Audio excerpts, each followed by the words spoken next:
All right, but what if we purchase fast food disguised as our own cooking? We purchase fast food and disguise it as our own cooking? Yes, delightfully devilish.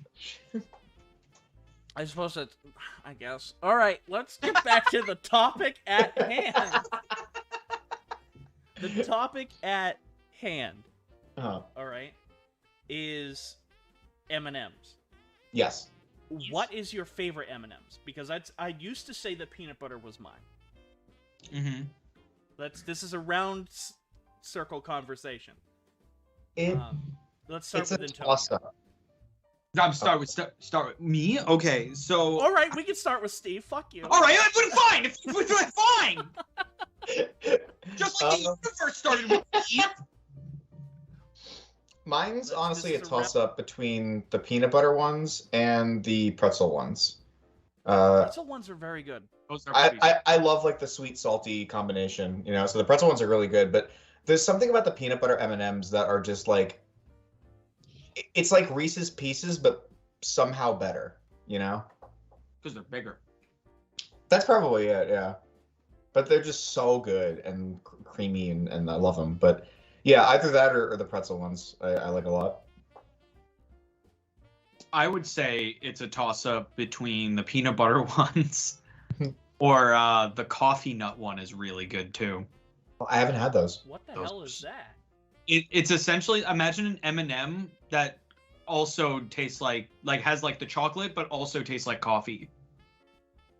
It is so it's essentially a mocha M&M. Interesting.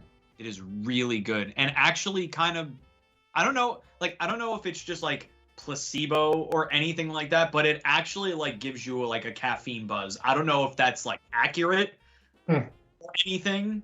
I doubt it. I also doubt it, but like mocha M&M. I don't know. Interesting. I think it's just really good. Working its fucking magic. magic. It probably. I mean, the mind is a powerful thing. Yeah, that's definitely. I bet you that's placebo. Plus, they've got enough sugar in them that you're probably gonna get a high out of that anyway. That is true, especially when you eat a whole bag in one sitting. Yeah, that'll do it.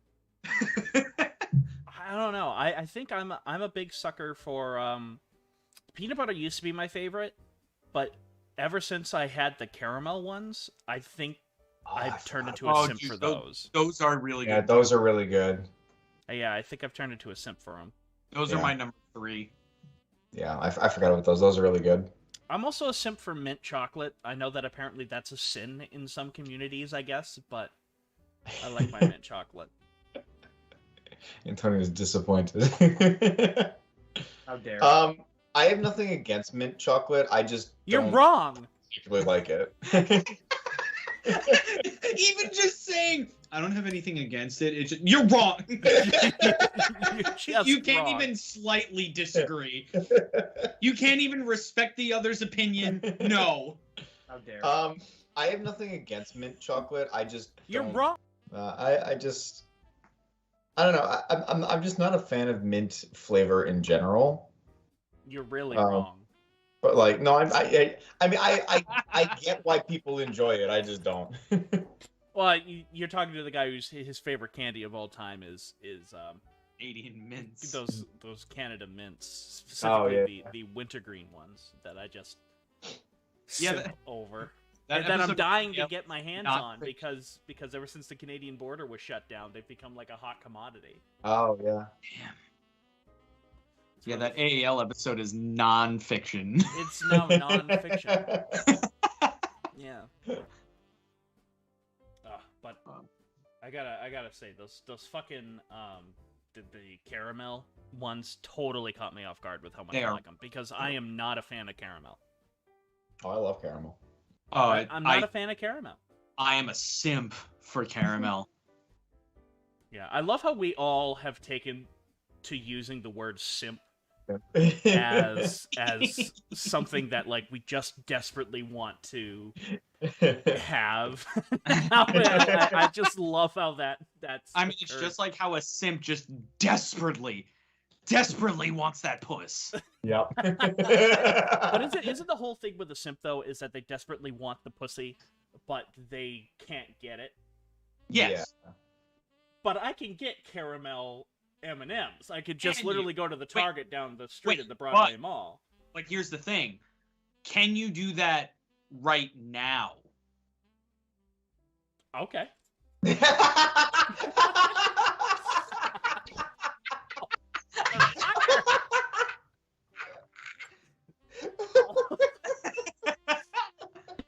Ooh. God All right, damn. fuck the stream. I'm out. I'm going to get fucking M&M. I just leave it going. I just leave it going. You just see this camera feed. People just tune in and no one's here because we've all gone out to go get M&Ms. Joke's on you. I came prepared. Jokes are on you. Yes, I suppose so. Oh man. Merry Christmas to you as well. Absolutely Merry Christmas. This is very impromptu. There really is no topic tonight. This was supposed to be us streaming COD Zombies because I had a fucking strategy ready to go. But unfortunately, Chuck said that, hey, I can do this. And then, oh wait, I'm a GM for a D&D session. And didn't tell you guys. So, fuck you, Chuck. Oh, God. Oh man. Too many people use the word simp without understanding the context in which it's used. No, I love that. Yes. No, that is. Yeah, I know the context. I just like using it in a different context because it's funny. I know the context as well. I too have once had squirrels in my pants. Exactly.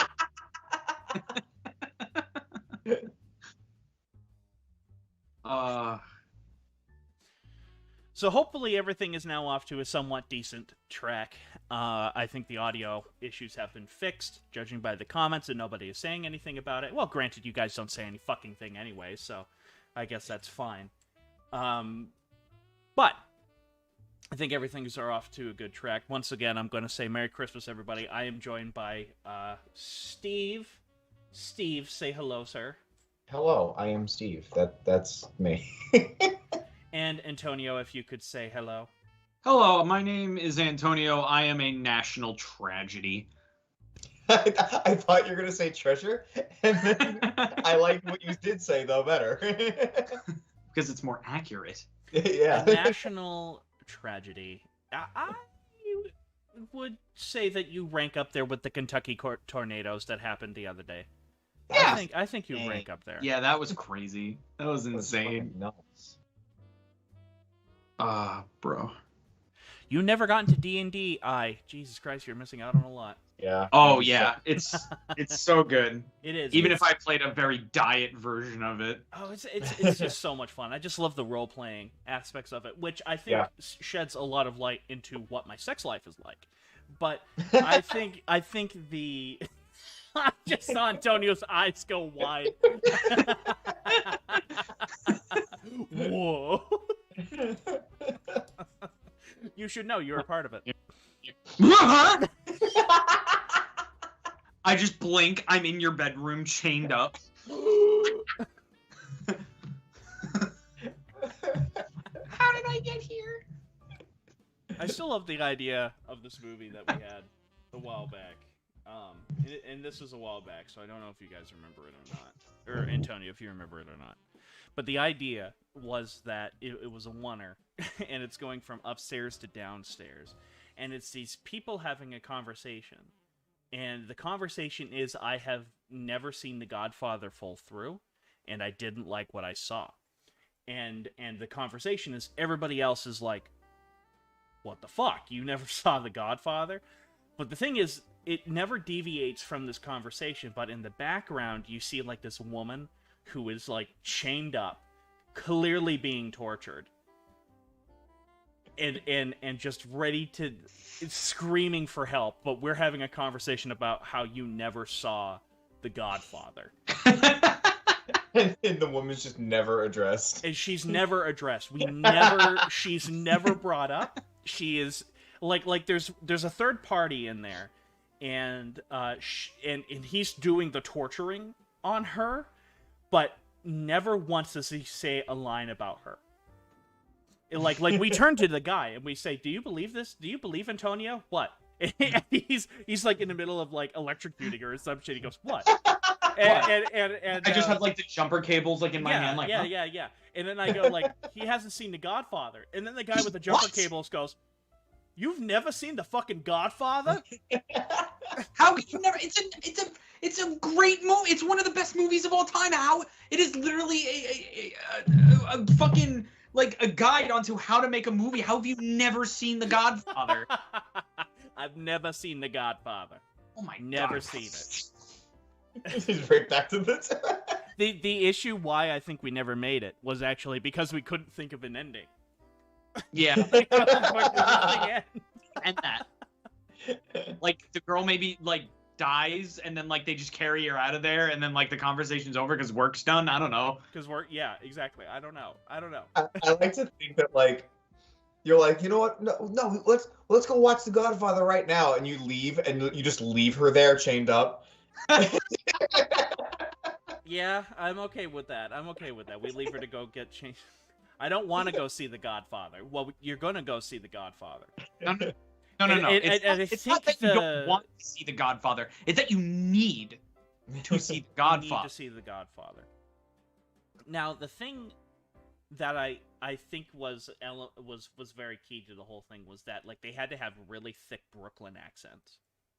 Yeah. Like for no reason at all. Well, because only a simp for The Godfather. Brooklyn for The Godfather. Holy fuck, we've got a lot of comments coming in. Yay! Actually, before I address some of these comments, I want to talk about the state of AN Productions for a little bit.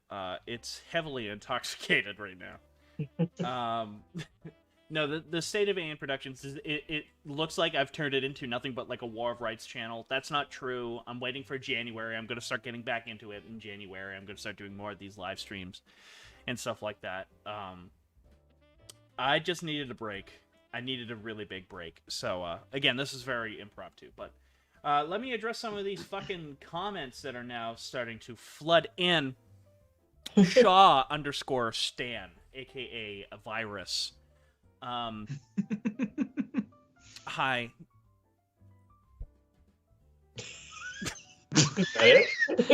Just hi. I'm done. Hi. Hi. Haven't seen you actually. I haven't name. Seen you on Hi. any of these streams before. Shaw _Stan. I'm just gonna call you Stan. I haven't seen you on any of these streams before, and he says, I simp for two things in life, Robert Shaw and Juicy Fruits. Not necessarily connected, but I have no shame in admitting it. Robert Shaw is a rather attractive man. I'm not going to deny that, but as for Juicy Fruits... Like the gum? Well, yeah, the Juicy Fruit. Okay. Well, oh yeah, let's defend yourself, Stan. Are you talking about Juicy Fruit, the gum, or the Gushers kind of Juicy Fruit? Or just like actual just juicy fruits? Juicy, yeah, that's entirely true. And if you don't use those to masturbate, I don't know what the hell's the matter with you. What? Oh, you've never seen? Oh, probably because you're not gay. You haven't seen. Probably has something to do with it. There's a movie and a book called Call Me by Your Name. It's what made Timothy Chalamet an actor. And there's a scene where he fucks a peach in that fucking movie. And that's because he's a simp for Armie Hammer in that film. So I just totally turned this conversation full circle. So, was that the inspiration behind Fruit, a Gay Love Story? No, not at all. I thought you were about to be like, there's actually a film and a book called Fruit, a Gay Love Story. Like you somehow made a novelization. For a Gay Love Story. Yeah, I had to leave a lot out for the movie. I had to leave out a lot of the nuances in the book is honestly better. Yeah, the book is way better. A lot more nuance. Oh, shit. I thought yes, that please, was Shaw _Stan, defend yourself. Advertisements. Say that again, Antonio. No, I was just reading chat. It said I thought that reference was from those grow your penis advertisements. For what? I am also confused. For simping? For The Godfather? The Godfather? For The Godfather? Oh, it's my favorite scene in The Godfather when they watch grow your penis advertisements. and then it was really a pays really off weird later. directorial decision for The Godfather Part 3, where they just sat really down weird. for 20 minutes straight and watched Enzyme What? commercials. It was a very odd decision. It was really weird when they paid it off later, when every single person in the mafia was using the penis pump, and they shared.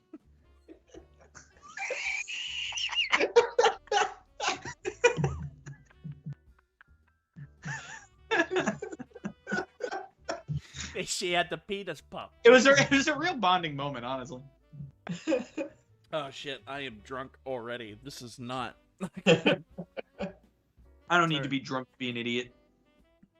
Same. Great. This is great. Okay, so you say I have seen the Godfather films. I've never seen the Godfather films until like 2015. I have yet to see the director's cuts of Part 3 that came out. Yeah, it did. It came out last year. I have seen the director's cut. Still a flawed movie, don't get me wrong, but it was a lot better than the theatrical cut of The Godfather Part 3. Forgive me, I can't remember what they called The Godfather Part 3, the director's cut, because it's not that. It's something else entirely. But it was better. It was just structured better. It felt like a better movie. It felt like a more cohesive movie. I am a fan of those movies. My favorite one is Part 1, despite what everybody says about Part 2. I do love Part 2, don't get me wrong. But, yeah. Anyways, have you guys seen The Godfather? Because I bet you haven't. See, here's the funny thing about that. It is an Easter, or it used to be an Easter tradition in my family where my dad and my grandfather would watch the Godfather movies. And every time that I was supposed to partake in that tradition, we just didn't do it for some weird reason. So I still have yet to see those movies. It's been on my radar for so long. Character. I am, yeah. It's been on my radar for so long where and it's not like it's just like, oh, I've seen like one or two scenes from them, and reasons. I'm like, I get it. From the few scenes I've seen, I'm like, I totally get it, but I need to see it in full, and I just haven't. So it's not like the character where he's like, he didn't like what he saw. I'm the opposite. I liked what I saw. I just never got around to seeing the thing in full. Well, they aren't easy watches. You know, I'll blatantly say that right now. Like, they are not easy watches. Like, I have to be in a specific mood to be able to sit down and say, you know what, I'm going to watch The Godfather. Mm-hmm. And, they're like lengthy films, right? they're long movies. Yeah, they're long. Yeah. Are they like 3 movies. hours long? I think one of them's longer. I think The Godfather Part 3, the director's cut, is actually shorter than the theatrical cut. Okay. I think it's actually shorter. It's one of the few cases of that. Mm-hmm.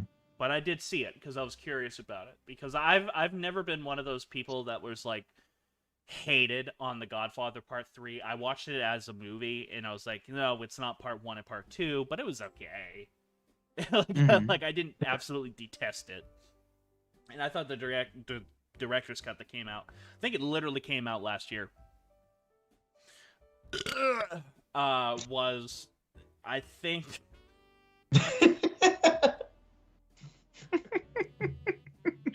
It begins. This is a terrible idea. Uh-oh. I think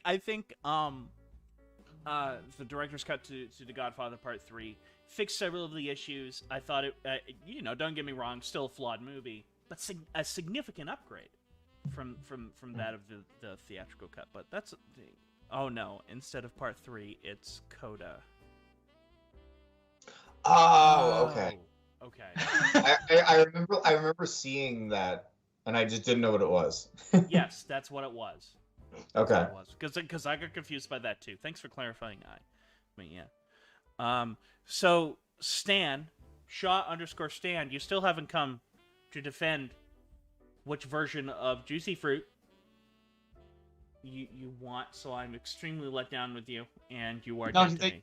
They just put it in. Oh, did they? I haven't seen it. Yeah, they said, I'm an addict for the gum, but yeah, the gushers are great, and I'm a fruits over veggies guy. Can't say I've masturbated with a peach. There's a New Year's resolution. I prefer grapefruits, personally, but... Specifically the grapefruit technique.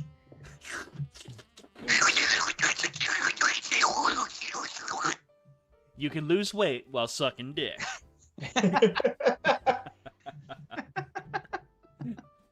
Oh, shit. No, I don't see that comment. I don't see that comment at all. Maybe... Are you on live chat or top chat? Top chat. That's why. Thank you. I forgot all about that. Yeah. Every time I join one of Antonio's streams, I have to remember to change it. I have to remember to change it every time I start. I wish there was a way to default it to live chat, in settings somewhere, because it always defaults to top chat, and it's that's not the one I want to see. Oh no, James in the giant peach. That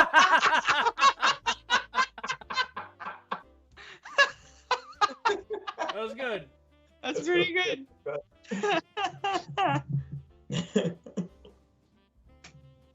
Oh shit, that was good. Yeah, now I'm seeing these comments. Fuck YouTube censorship. Yeah, it's fucking dumb. Yeah, at least they give you the fucking option to turn it off, though, Twitch.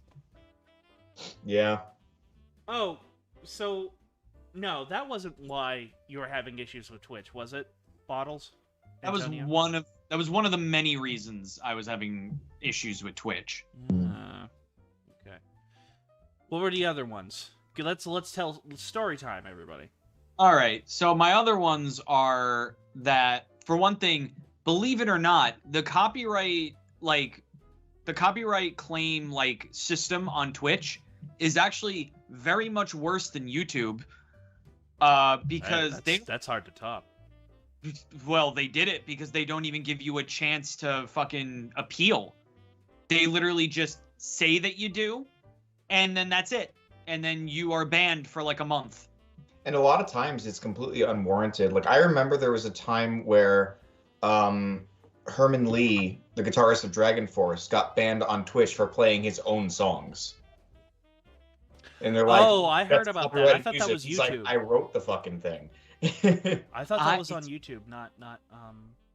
No, it was on Twitch. And Twitch. I think the same thing happened to Metallica too, where they were playing a show on Twitch and they got banned. Yeah, considering they're instrumental to a reason why Twitch does that. That's funny. Well, it's not funny. It's stupid, but no, it's dumb. Because in Herman Lee's case, he was able to get it back within the week because he filed the claim. He's like, look, I wrote the song. This is my song. I can play this. I own it. But the fact that Twitch just sees its copyrighted song and then just doesn't give you a chance to explain or anything. And then it also involves covers too. Yeah. You can't cover a song either on Twitch.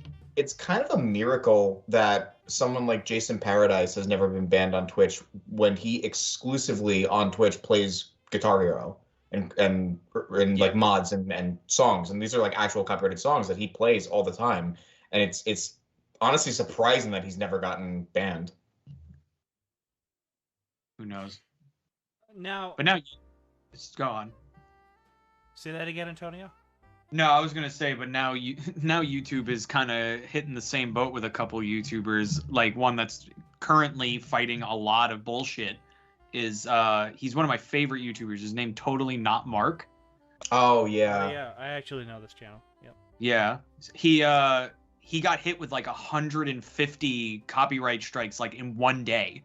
Oh my. That's insane. So 150 of his videos have simultaneously been taken down by Toei Animation. Yeah. He's Toei's really bad with that kind of shit. Well, it's not just Toei. It's not just Toei. It's all Japanese companies are really bad. You think we're bad here in the States? Toho is a fucking copyright Nazi. Oh yeah, Japan is the worst. Nintendo used to be bad. Yeah. I've heard horror stories. Nintendo took down like last year. Nintendo took down a bunch of just music off of like the entire like soundtrack of Mario 64, Ocarina of Time, Star Fox 64, all gone from YouTube, and people had to like re-upload it.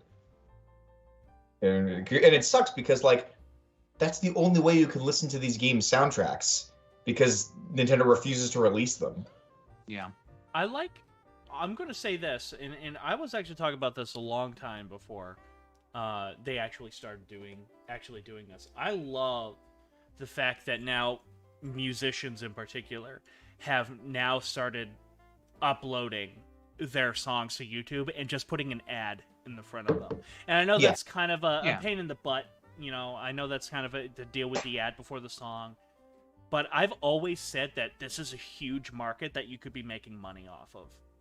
And I'm very happy that a lot of people, like when Tool did it, that was like a big fucking deal. Like that was, everybody now suddenly became a Tool fan. And I was the OG Tool fan. No, I'm not that fucking prick. But no, I've always liked the fact that they started doing that. And really obscure artists, too, have started doing it. Started uploading to YouTube, and there's a lot of shit on YouTube I never thought I would see. Recently, this is the most Adam thing you're probably gonna hear. I was listening to the soundtrack to the film Battle of the Bulge, made in 1965, and I was like, God, you can't find that anywhere except on these really expensive vinyls that like I have no interest in buying. And so the other day, hey, under the composer's name, suddenly it started being uploaded, and I was like, "Oh, fucking awesome!" And, like, I love that shit.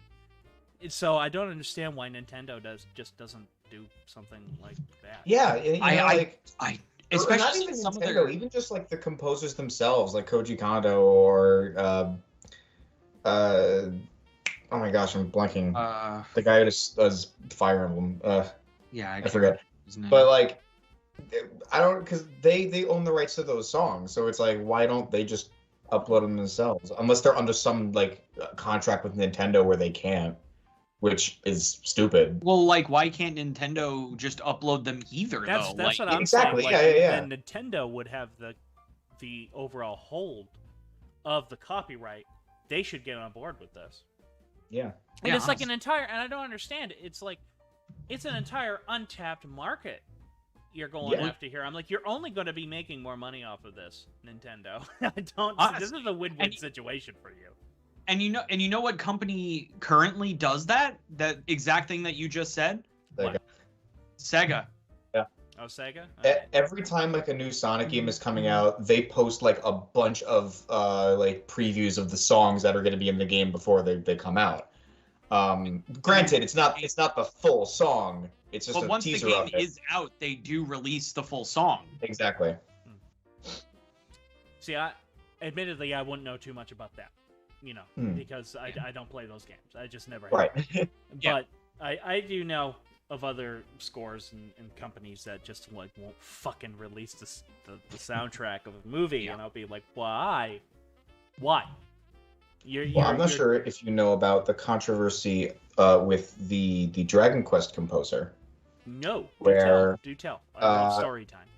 The Dragon Quest composer, I'm blanking on his name, but he passed away recently, and it was upsetting because he's a legendary video game composer who's done a bunch of games, but he infamously hated the West to the point where Western releases of Dragon Quest games always got MIDI versions of the orchestral soundtracks he wrote.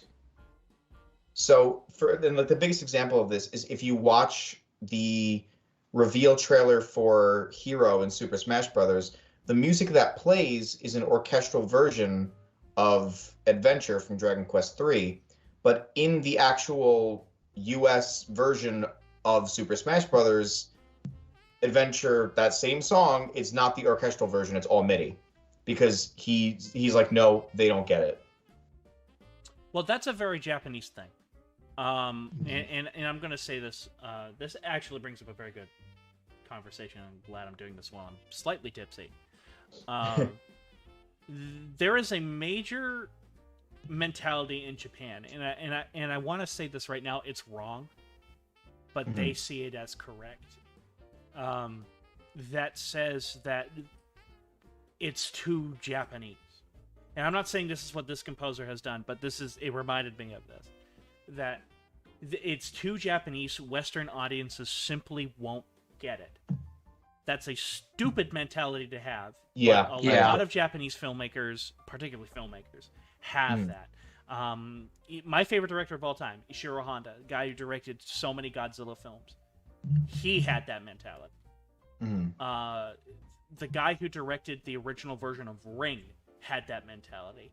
The original director of The Grudge had that mentality. That it was too Japanese, Western audiences won't get it, despite all evidence to the fucking contrary. They still cling on to this mentality, and it totally baffles me why they'd have that. Especially with, like, you know, the knowledge nowadays that so many people, you know, in America love Japanese culture and Japanese creative media. Yeah, they're weird. So it's like, why would they have that mentality of like, oh, they won't get it when, like, we clearly do, you know? Yeah. It just doesn't make any sense to me. Koichi Sugiyama, does that sound? Yeah. Was that That's the composer's name? Yeah, that was him. That was him? Yeah. Justin Tang commented the composer's name. Well, Yeah. I know this is a bit of interesting trivia for you guys. Let's see. I want to pull this up on full screen so you guys can actually fucking see the thing. Let me get a window capture going. That's fine.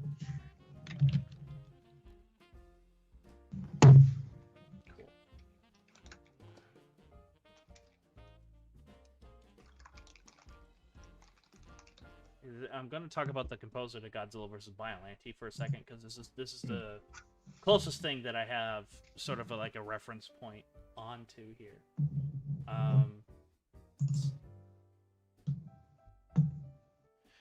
So yeah, the composer of this, first off, I think the music score for this film is extremely good. But the music here is by... Oh, this is him! Oh, wow. There you go. Fuck me. There you go. There he is. He did the music so to this. funny. Fuck me. There you go. Yeah, he hates the West.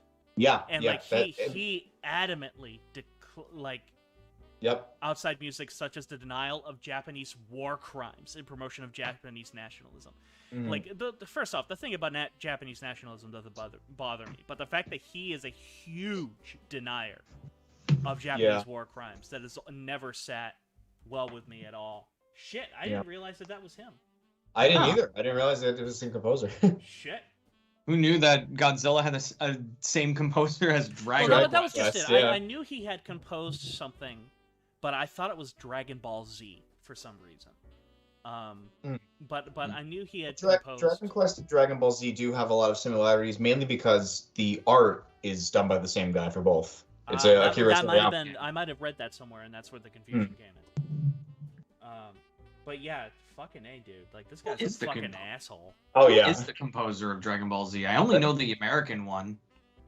There's two different composers for Bruce Dragon Faulkner Ball did Z. the American. I don't remember Yeah. who did the Japanese one. I don't know. They I also, changed a I lot also of don't know if music it when was they like first one... released Dragon Ball Z in the West So back did in the they 90s. Power Rangers eyes it? Not really. Kinda, I guess. They mainly just changed the music, because they wanted the music to be like more Americanized and That's happened a couple honestly, of like, times. That's when happened a couple they of times in did- movies. when they did Dragon Ball Z Kai, which is the redub of it, which cut out a lot of filler, they used the original Japanese soundtrack, and everyone was like, "Oh, this is kind of better." Yeah. It honestly is. Essentially, Bruce Faulkner's music isn't great. It is, but the original Japanese score just fits the tone so much better. they essentially replaced, like, I think it's like mostly like horns, right? Like horns and drums. Yeah. Dragon Ball Z is big on horns. They replaced that with like electric guitar. And synth. Yeah. Well, that sounds very 90s. Yeah.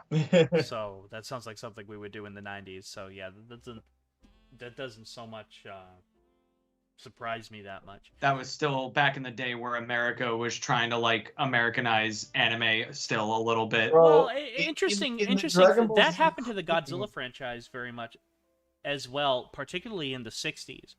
If you watch a lot of the American cuts, which are alternate cuts to these movies, very much often Akira Ifukube's soundtracks were replaced by the sort of stock US tracks.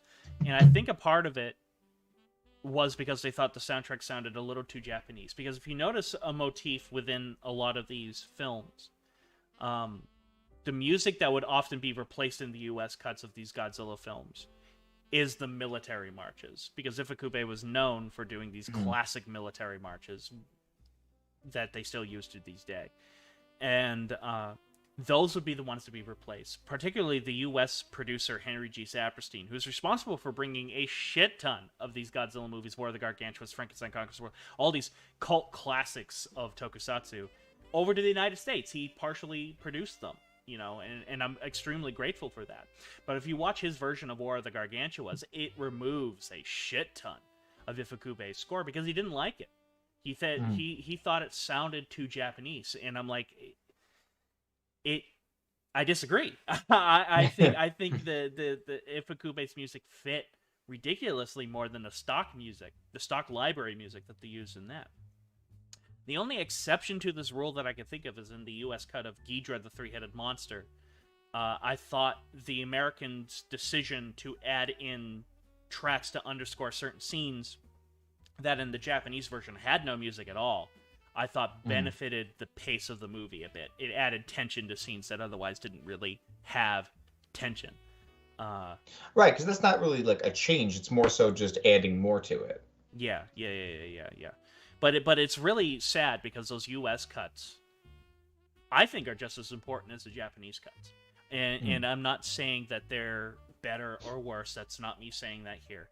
But they are as important as the Japanese cuts because at least in the West, that's how most of us became Godzilla fans.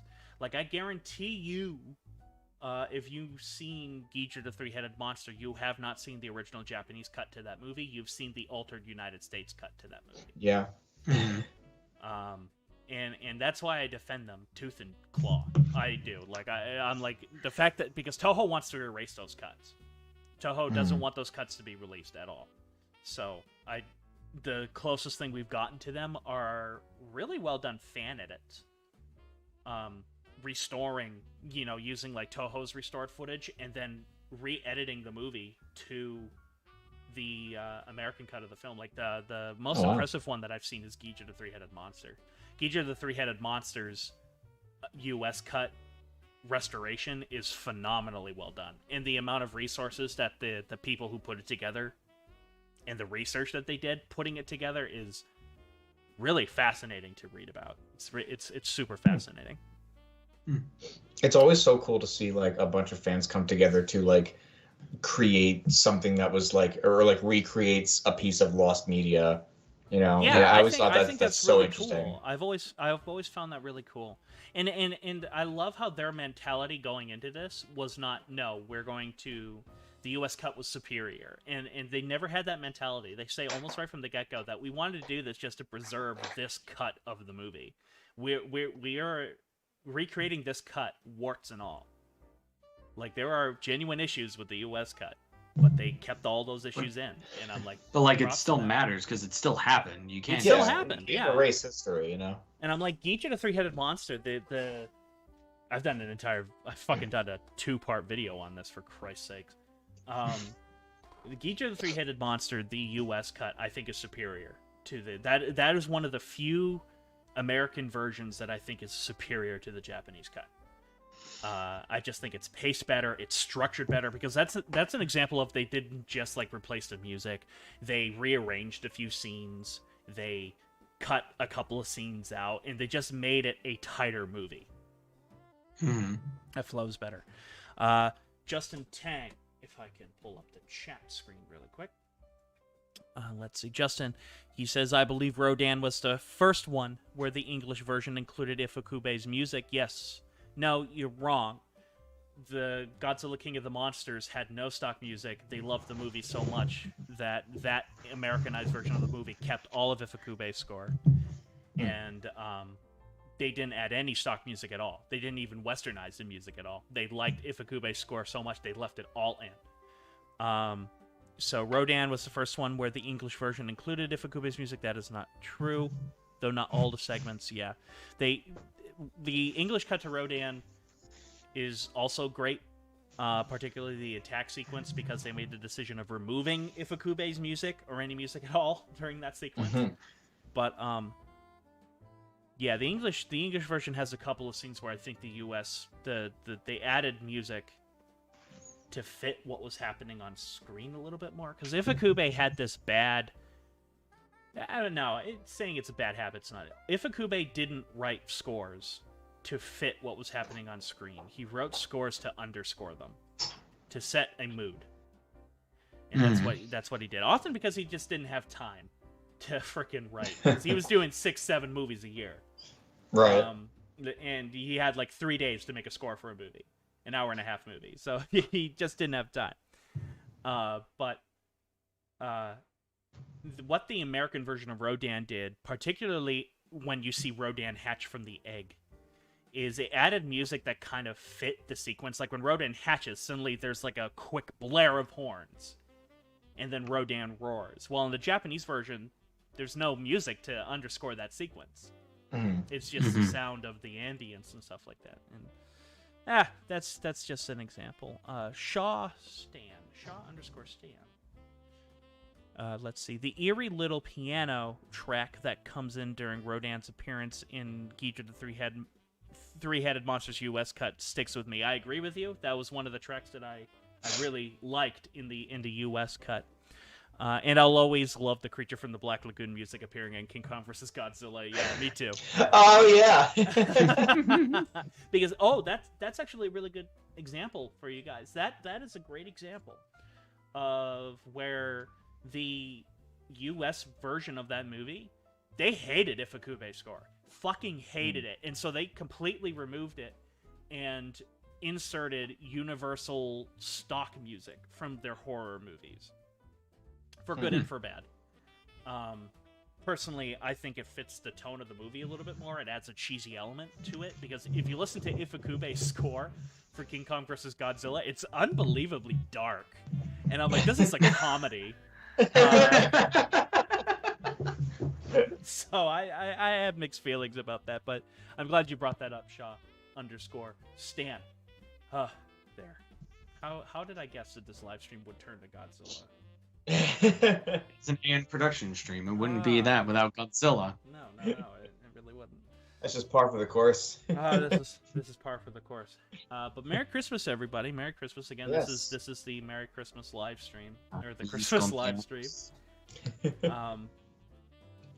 I think it's time for another shot, personally. Yeah, I was going to bring up before how, like, you know, the differences between, you know, American scoring for Japanese media, specifically Dragon Ball. I think it was in the Cooler's Revenge movie where one of the fight scenes, there's just a fucking Disturbed song playing. Oh my god, I forgot about that. Yeah, they just put a Disturbed song in this movie out of nowhere. Can I say, when it comes to Dragon Ball movies, Metacooler sucks. Oh, Metacooler is awful. What a terrible movie. No, but the one with the Disturbed song is the first Cooler movie. Oh, that's why. Oh, you're right. Fuck, that is... Yeah. You're right. I have no idea what you guys are talking about. Enlighten me. Okay. Do you know who Frieza is? No, but I can find out. Okay. Frieza's... Okay, think of Frieza as Space Hitler. Yeah, that essentially is Frieza in a nutshell. He is Space Hitler. Oh, yeah. That thing. Yes. Yeah. That thing. Yeah. His older brother is named Cooler, and he appeared in 2 movies. And the first one, he just kind of came to Earth to, like, I guess destroy it or whatever. I think he killed Goku. I think it was just to kill Goku, yeah. And But the not because he killed his No, but I can brother, find out. but because he wanted to prove that he was better than Frieza by defeating him. Yeah.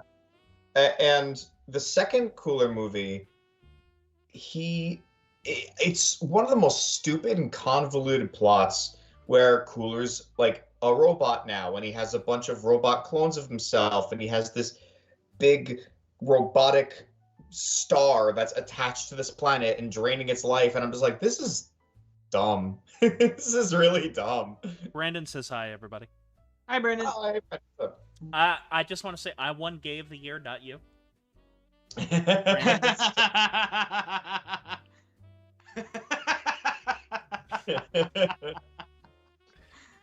No one's gonna understand that except for us and Brandon. That's why you should watch my channel. Game Control. Your link is in the description, so if you guys want to subscribe to Game Controller Network, it's down there. Yeah. But anyways, continue. My apologies. Yeah, but it was such a bizarre. Some of the choices in that movie were really weird, and like the editing is really bad too. And some of the art is off. Like there's a really infamous scene in that movie where the character Piccolo has a lazy eye in one shot, and like how did this? Was that due to budget though? That's what I'm gonna ask. I don't know if that was due to budget or time constraints or just. It's kind of hard to believe though because it's a Dragon Ball movie. Yeah, it's not like a TV movie, like a theatrical movie. It's a theatrical release, yeah. Well, I'll defend this, and I'll say this, and I'm not saying this is the case at all, but it's just Japanese movies have ridiculously smaller budgets than Hollywood movies and ridiculously less time than Hollywood movies. Because I mean, for example, in 1964 alone, Ishiro Honda, Eiji Tsuburaya, Akira Ifukube, and Sadamasa Arikawa, Hijimi Koizumi, who was the I think he was the cinematographer for all of them, made 3 giant monster movies in that year. Wow. He made Mothra vs. Godzilla, Dogora the Space Monster, which is a ludicrous movie, and then Ghidorah the Three-Headed Monster. So 2 out of the 3, gargantuan cult classics. But they made them simultaneously. So when people say that Peter Jackson, when he got the world record for directing the most movies at one time, the Lord of the Rings trilogy, 3 movies at one time, they're wrong. That was Ishiro Honda in them over in 1964. Yeah. But Justin Tang, you brought something up that I want to answer this because I know the answer. Justin, you answer, one of my friends saw the Spanish language version of Ghidorah, of Godzilla vs. the Thing, aka Mothra vs. Godzilla, which doesn't include the additional missile sequence, the Frontier missile sequence. Could you confirm whether or not these edits were exclusive to the AIP prints, which was the United States edit of the movie? And I can confirm right now that the answer is yes. Those were specifically made for the American International versions of those movies. So if you want to see that fantastic, and I mean it, it's one of the best fucking sequences Eiji Tsuburaya ever did in terms of special effects for a Godzilla scene. It's only available in the United States version because they cut it out in the Japanese version because they thought audiences would be too uncomfortable seeing United States battleships bombarding Japanese land. That's understandable. That is understandable. It is understandable. But it's a fantastic sequence to watch, and unfortunately, the only way you can watch it is in a really crappy non-HD, either pan and scan or really low-res CinemaScope version of the original version. And that's all that's been released. Because because Toho won't fucking release it. And you also don't know the original Japanese audio in that sequence. It's only the AIP dub, which is an excellent dub, by the way. Dubbing gets a bad rep, but I agree. Dubbing gets a bad rep. I mean, it's very easy to do bad. Yes. I guarantee you, we would do it terrible if we were told to dub a Japanese movie. But when that's why I give so much credit to like English dubs of like anime and such, because it's a very different process than just voice acting normally for like an American cartoon, because there you record your voice and they animate for you. This you have to match their lip movements, And so a lot of times they have to change the dialogue so it flows better. And very early 80s anime didn't do that. So they just kind of rushed through sentences and it was awkward as fuck. Yeah, that's when you get shit like Speed Racer or oh god, what's it called? Kimbo the White Lion. Even Kimbo the White Lion did that. Yeah. Oh, Kimbo the White Lion was infamous for that shit. Well, there was one company in particular that dubbed Japanese movies in the early days that I loved, and that was Titan-Tetra Productions. They were actually based in New York City. And they dubbed a lot of the old Godzilla, old Japanese movies, and I personally think that they did a fantastic job dubbing those movies. But they were cases where they would change the dialogue ever so slightly to fit the lip movement a little bit better. And one thing that they would do was they would start the American versions would snip a couple of frames here and there, rearrange a shot here, so that way the dialogue, if it really couldn't match the lips at all, they would have a reaction shot to cut to, or they could cut away quicker, right, and stuff like that. And you saw that a lot in early 50s, in the late 50s, early 60s movies. But you see, what Toho started doing, especially in the 64 onwards, 1964 onwards, is they started catching on to the fact that, hey, Western audiences love these fucking movies. So that's when they started actually teaming up with people like Henry G. Saperstein over here in the United States. And so a lot of those edits didn't have to happen because all of a sudden now an American producer was involved, or they actually started commissioning their own dubs of the movie. Oh, wow. And they were terrible. They were fucking terrible. And, American producers would take a look at that dub, ready to go, and say, no, thank you. And they would do their own dub. And that's what I've always found fascinating about that at all. The other company that I like to give a shout out to who did a great job of dubbing early 60s movies was Glenn Studio in California. They did the dubs for War of the Gargantuas and Godzilla vs. Monster Zero. And I thought those dubs were fantastic, if not better than the original Japanese audio, because they're just so full of character. But I just thought those are great. I just wanted to mention those. To circle back a little bit. No. Go ahead. To circle back a little bit to Dragon Ball Z, if you want to talk about bad dubs. First, though, because Steve, you probably know where I'm going with this. Yeah, I do. But first, though, I did look up what the budget was for Return of Cooler. Yeah. It was 2.72 billion yen, which equates to just shy of $24 million.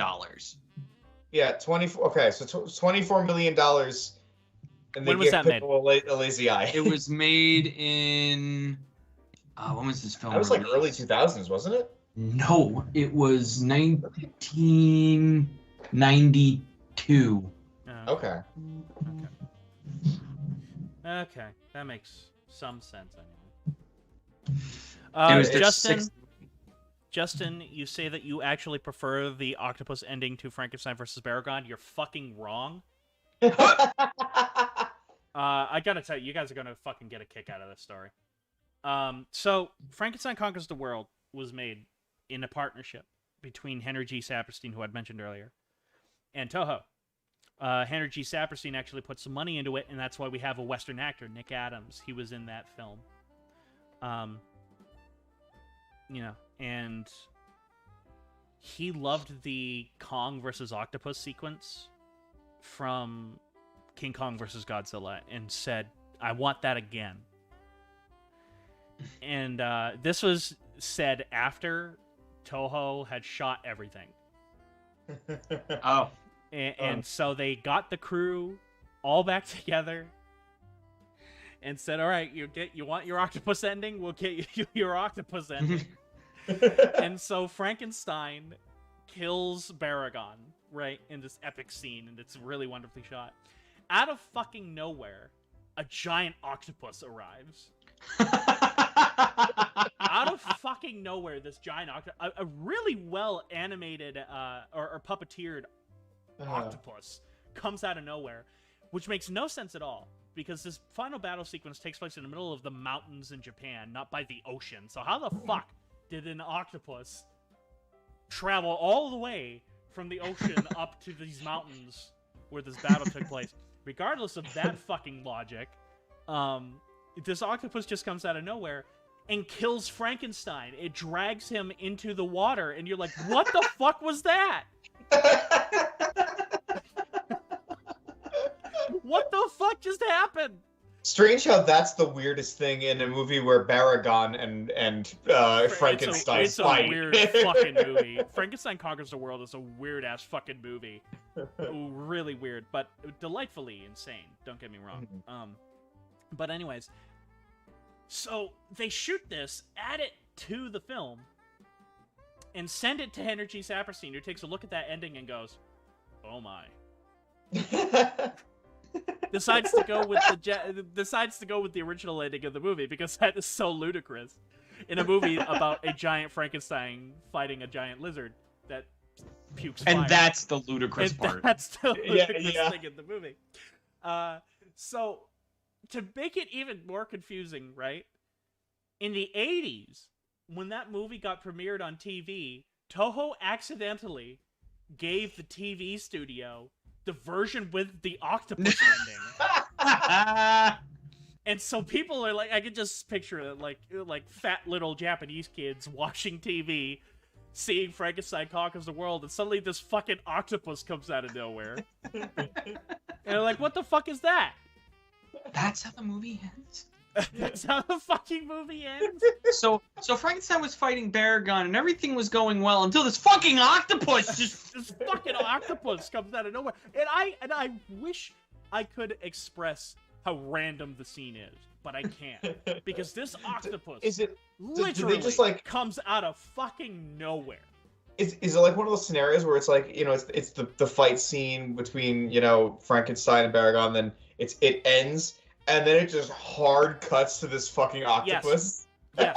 I'm not kidding, because suddenly Frankenstein kills Baragon, he's like, "Rah!" And our heroes are like, "Yay!" And then all of a sudden Frankenstein goes, "Huh?"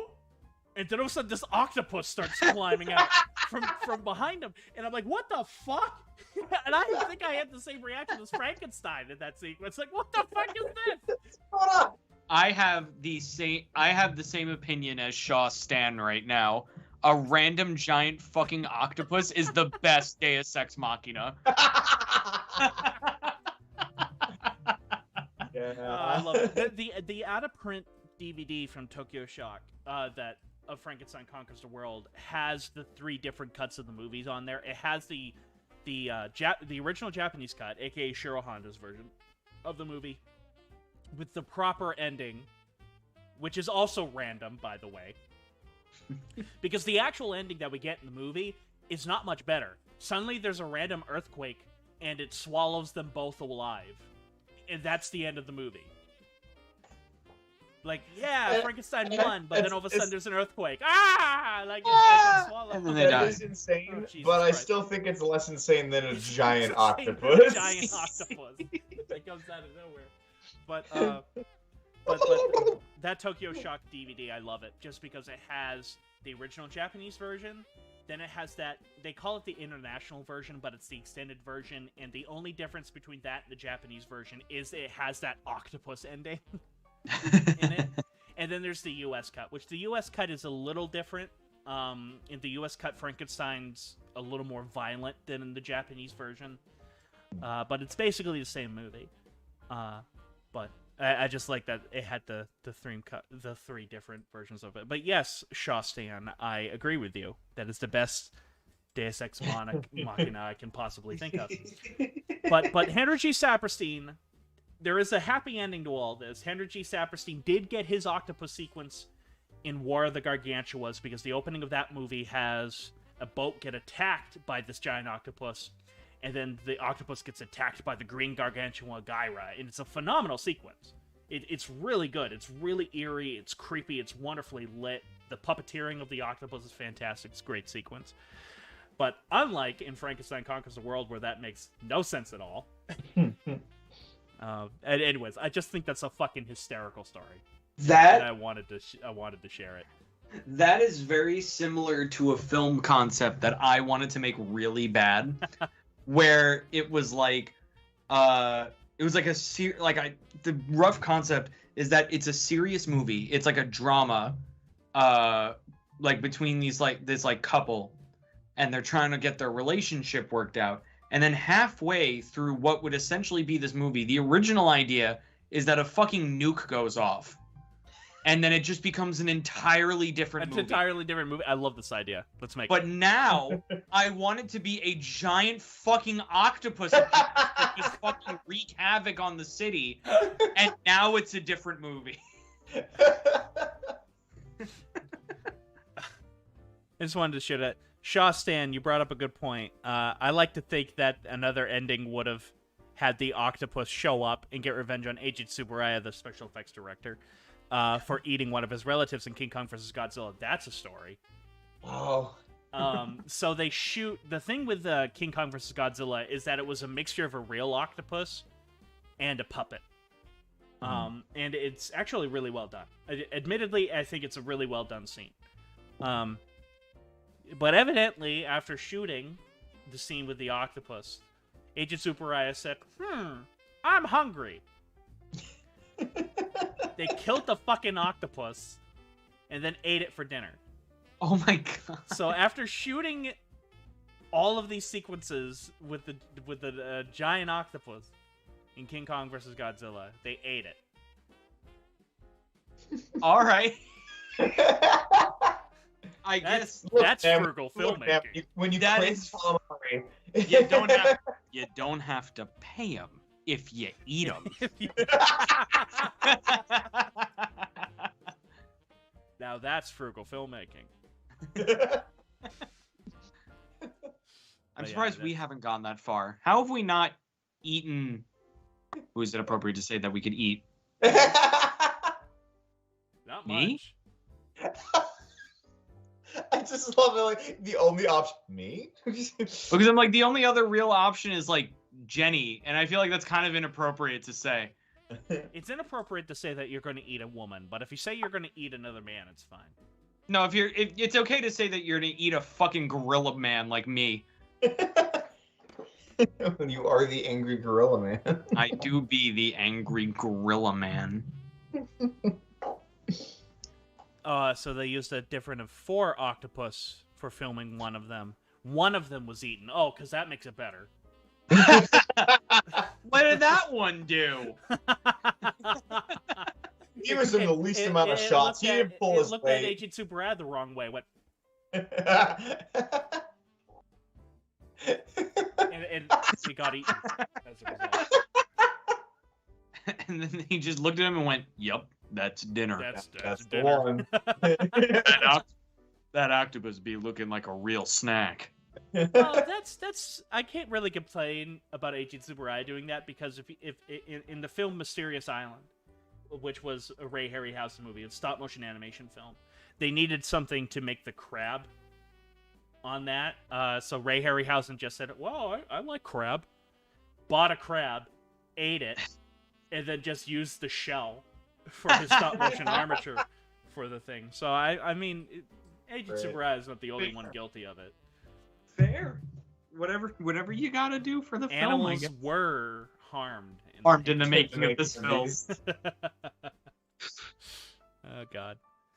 Not really a Christmas stream.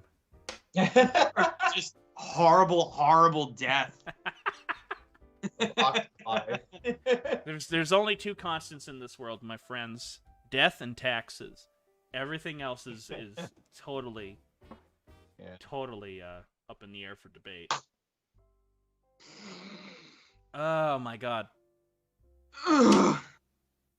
So, do you guys have any weird Christmas traditions you could tell us about? I probably have a couple I have to think of. Honestly, not really. Not really? Because there are a lot of traditions I have, but I'm trying to think of any like weird ones. Like I don't. I honestly like really what Christmas for my family is that we wake up early in the morning, we open up our gifts, we watch some Christmas movies, eat some dinner, and kind of just have a nice, relaxing day, really. Yeah. The one thing that we do in my family is Christmas is always like ravioli day. You know, every year on Christmas is when my mom, my grandma just make a fuck ton of ravioli.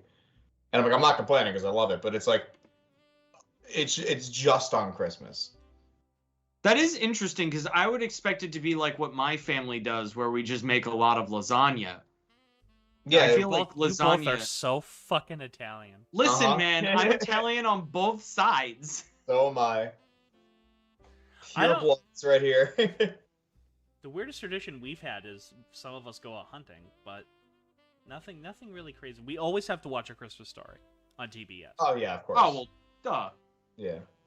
Do you guys like A Christmas Story? Yeah. Yeah, Fucking think- fantastic. I think it's fun.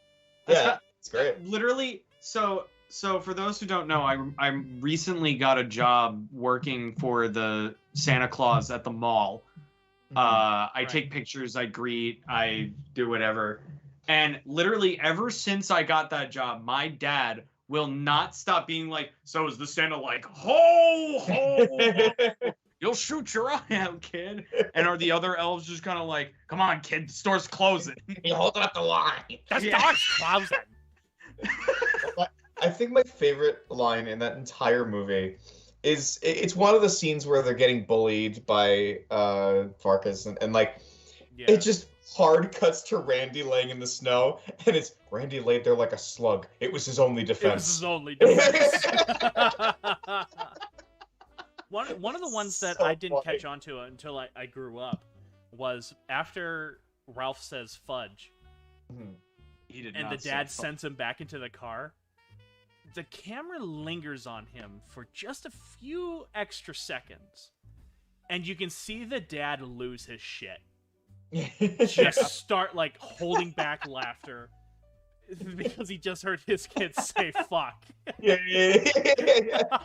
And I'm like, that is such a nice touch to the fucking film. So good. Like, I love that. The film is full of these little touches that I'm just like, that's so funny. That's Even so just- funny. Even just the classic shit of them going to the Chinese restaurant to celebrate Like, Christmas. that's so It's- funny. It's the duck still has the head on. Oh, they chop it off with. It's smiling at us. Oh, I take care of.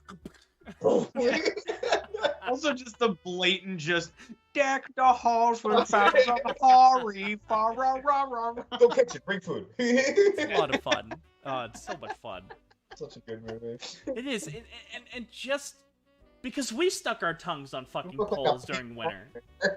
Yeah, And Oh yeah. shit, man. it's literally there's not a lot of movies like it. Honestly, Yeah. I think Really- the only It really is a one-of-a-kind Christmas movie, you know? Yeah, totally. And it's shocking to know that the same guy that directed one of the best horror movies of all time, Black Christmas. yeah. Really. And I'm like, Jesus Christ, this guy. I think the only other movie that kind of captures the feeling that Christmas Story has, where it's just like a super relatable movie, where it's not like there's a plot, but like it's not like a super like stuff kind of just happens. Yeah. Because that's just how life works. Yeah. The only other movie that I think has kind of captured that is Napoleon Dynamite. Yeah. I was gonna say The Big Lebowski. That too. That The too. big, Yeah, I think the big that's because so because the good. Big Lebowski, something that I love about it is that it just introduces so many different plot elements and drops them. Yeah. Yeah. That's so funny. Oh man. I still love when the Jesus enters and it's just this like Spanish guitar version of Hotel California. What was that in Napoleon Dynamite? No, in Big Lebowski.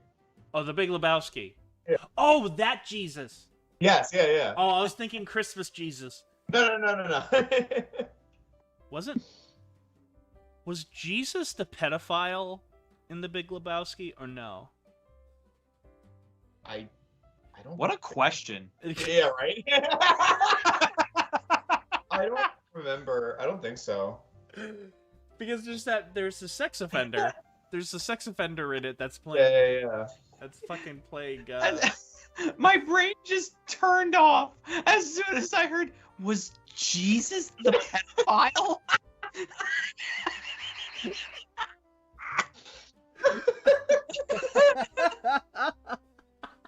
What the fuck? Same energy is like, Pac-Man's the bad guy?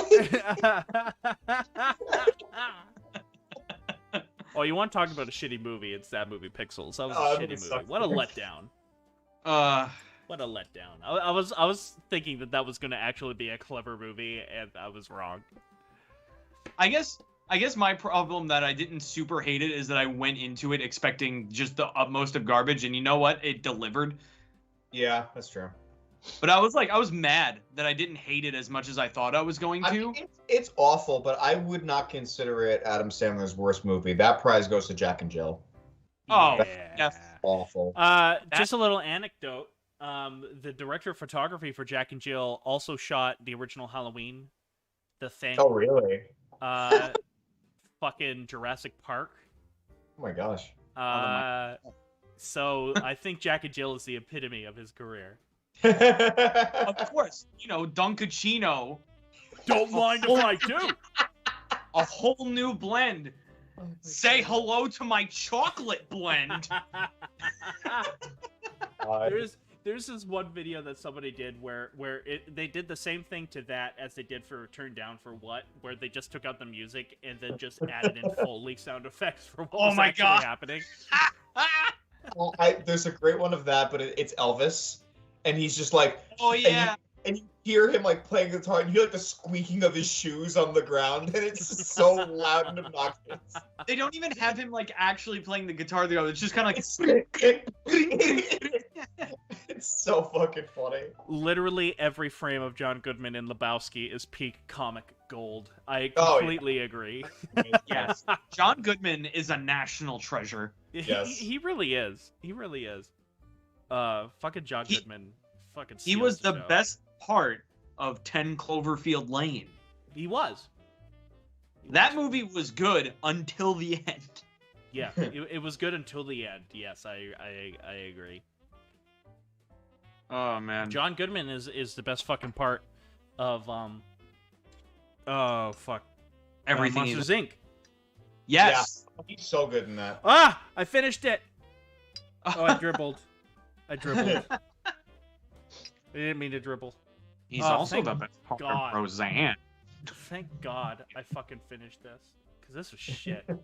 But boy, did it do the job. It can't hurt out of my anymore. Cheers. Cheers. The look on my face. I can't recreate. Really gonna do this again. I'm really gonna drill. It's like a play-by-play commentary. What if I just like took one of like Adam's live streams that he was doing by himself, and I just like do a commentary of like what I think Adam's thinking, but just in that voice? I'm just like, I can't believe I'm fucking doing this live stream again. I don't want to fucking talk about Godzilla for the 17th time. Can I please talk about something else, like some random Italian movie that no one's ever heard of before?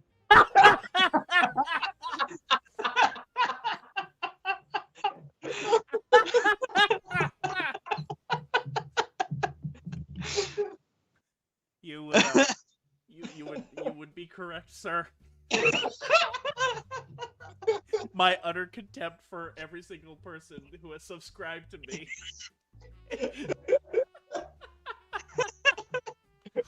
Oh God. I just want to talk about Napoleon Bonaparte. I would love that. I know. I would love to tell the tale of Napoleon Bonaparte's severed penis. I would love to tell the story of that. I was about to say the same thing! I was about to literally bring up the same exact shit! Somebody just has to. What a night where we Jersey, right? fucked a Napoleon Bonaparte dildo. And instead just found his actual penis. Because that's the kind of man Napoleon Bonaparte was. Man was a fucking legend. Goddamn legend. So much of a legend that they had to preserve that penis. His member. PTP, preserve the penis. The penis. Have y'all seen the Alien movie called Captive State that was released a couple years ago? I have. No, I have not. I've seen clips of it. It looks silly. But John Goodman was in it, right? John Goodman was in that? Was he? Oh, yeah, I never heard of it, so I can't. It was a big bomb. It was a huge financial flop when it came out.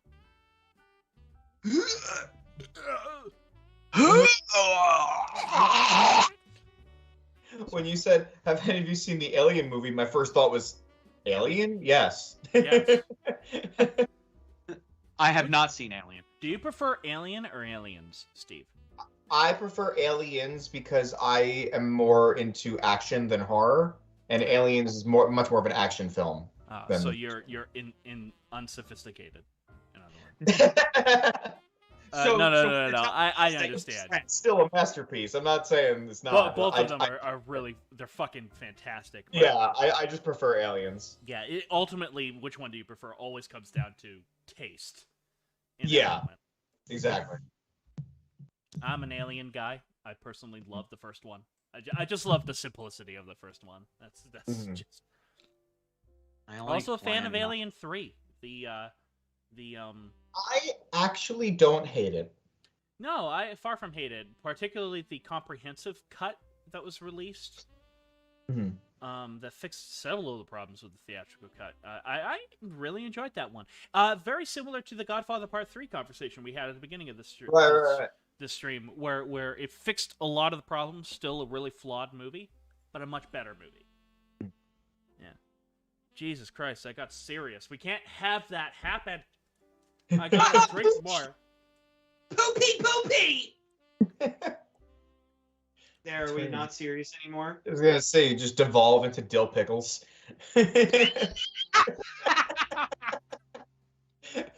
Oh, fuck. Oh, man. Speaking of Rugrats. Oh, no. What do you guys think of All Grown Up? Oh, I like... Okay. I remember, like, as a kid, I was like, it's okay. And then, like, as an adult, like, I just get some scenes that I've seen recently, and I'm like, this show's weird. It's a weird show, but honestly, I like it, but Rugrats is better. Oh, yeah. I've always agreed with that. But yeah. I remember thinking, I like the show. I remember tuning into it whenever they said the new episode was coming out. Oh, yeah, I remember.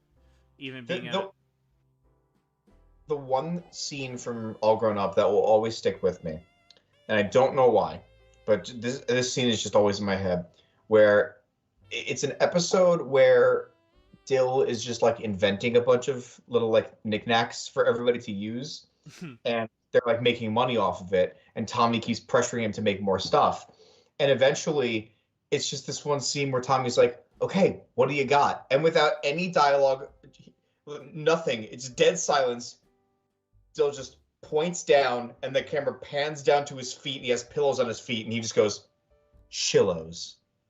And that's I know that episode. I remember that. That scene is just always with me. The one that stuck with me was the episode where Tommy wanted to make like a really good film that people liked, but he ended up. I was going to bring that episode up. Yeah, he just ended up making like essentially like expose pieces on all of his friends and family, and then I think it was like the second episode. Because it was like early, I remember. It was that. very early, but I remember the scene where they have Phil and Lil talking, and they're like, "I wonder if Dill would be so weird if we didn't drop him on his head." Yeah, that I remember. Like, oh my god! Yeah, that episode. I love that shit. I love that shit.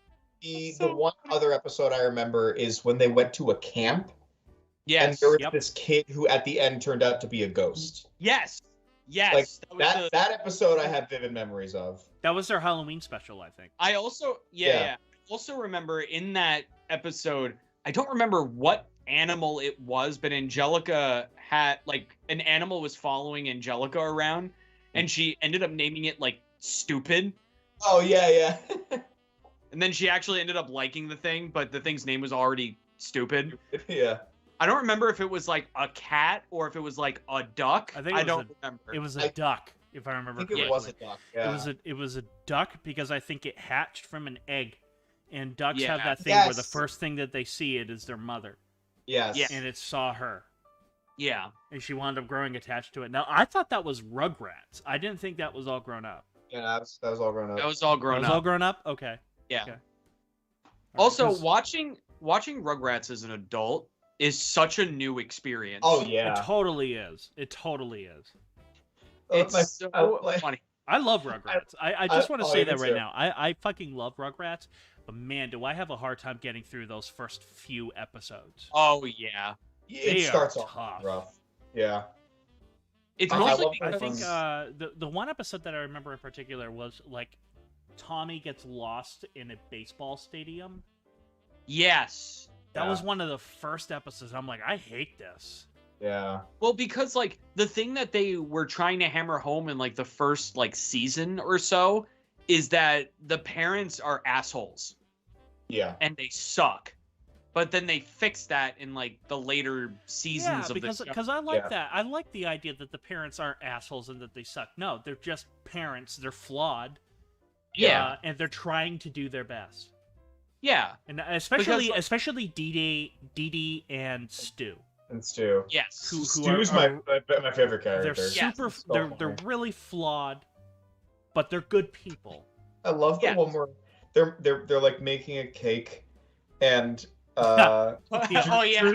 Drew's like, Stu, did you get the eggs? Yeah, I want to make sure I had enough, so I bought a gross. They've got "Oh, pits gross? in them." That's 144 eggs. Whoops. And he just Oh, like pulls the sheet off, and there's a fuck ton of eggs. There's a Like, fuck ton he of eggs. just- The one line from that I remember more than any of the others is, "Yeah, I got the olives. These got pits in them."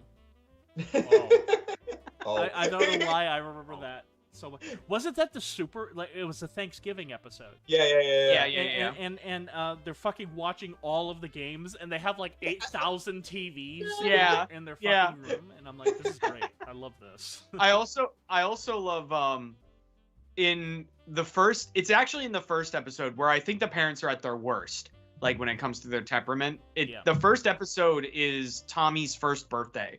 Mhm. And it's very I know this clear. episode, Yeah, it's very clear that what they were going for is that the parents were making it more about themselves looking like good parents by having this extravagant party for Yeah. their Yes, 1-year-old, Yes. more than actually having the 1-year-old have a good birthday party. I remember Uh, that. I remember that one as well. Yeah. But the main thing that they wanted was a puppet show. Because it was like the hottest thing like in town for some reason was to have a puppet show at your 1-year-old's birthday party. As Grandpa Lou's like, the boy's not even gonna fucking remember a puppet show. Like, what does it matter? Fucking Grandpa Lou. I love the fact he Oh, always he's brought so good. always brought everybody back to reality. Yeah. It's so I love good. it I when- love him. Stu and Dee Dee go out somewhere, and like, and Grandpa Lou has to watch, Tommy and Chucky, and he rented a bunch of Reptar movies from them, and then he's like, I also got Lonely Space Vixens, but that's after you go to bed. There's a couple of things that I remember distinctly. One was, for some reason, the cookie jar was full of cookies, and Angelica wanted them, but the babies were trying to hide them. And It was Angelica found them, and Yeah. the jar fell into this bucket of like soapy water. Yes. And Angelica said, "No, I'm gonna eat them. Fuck you, I'm gonna eat them." Yeah. And she pukes all over the Yep. place because she ate all Yeah. that soap. Yep. And then another one that I remember is I remember this one. I think it was a two-parter. It was like an event where the kids go to a drive-in theater and they're watching a Reptar movie.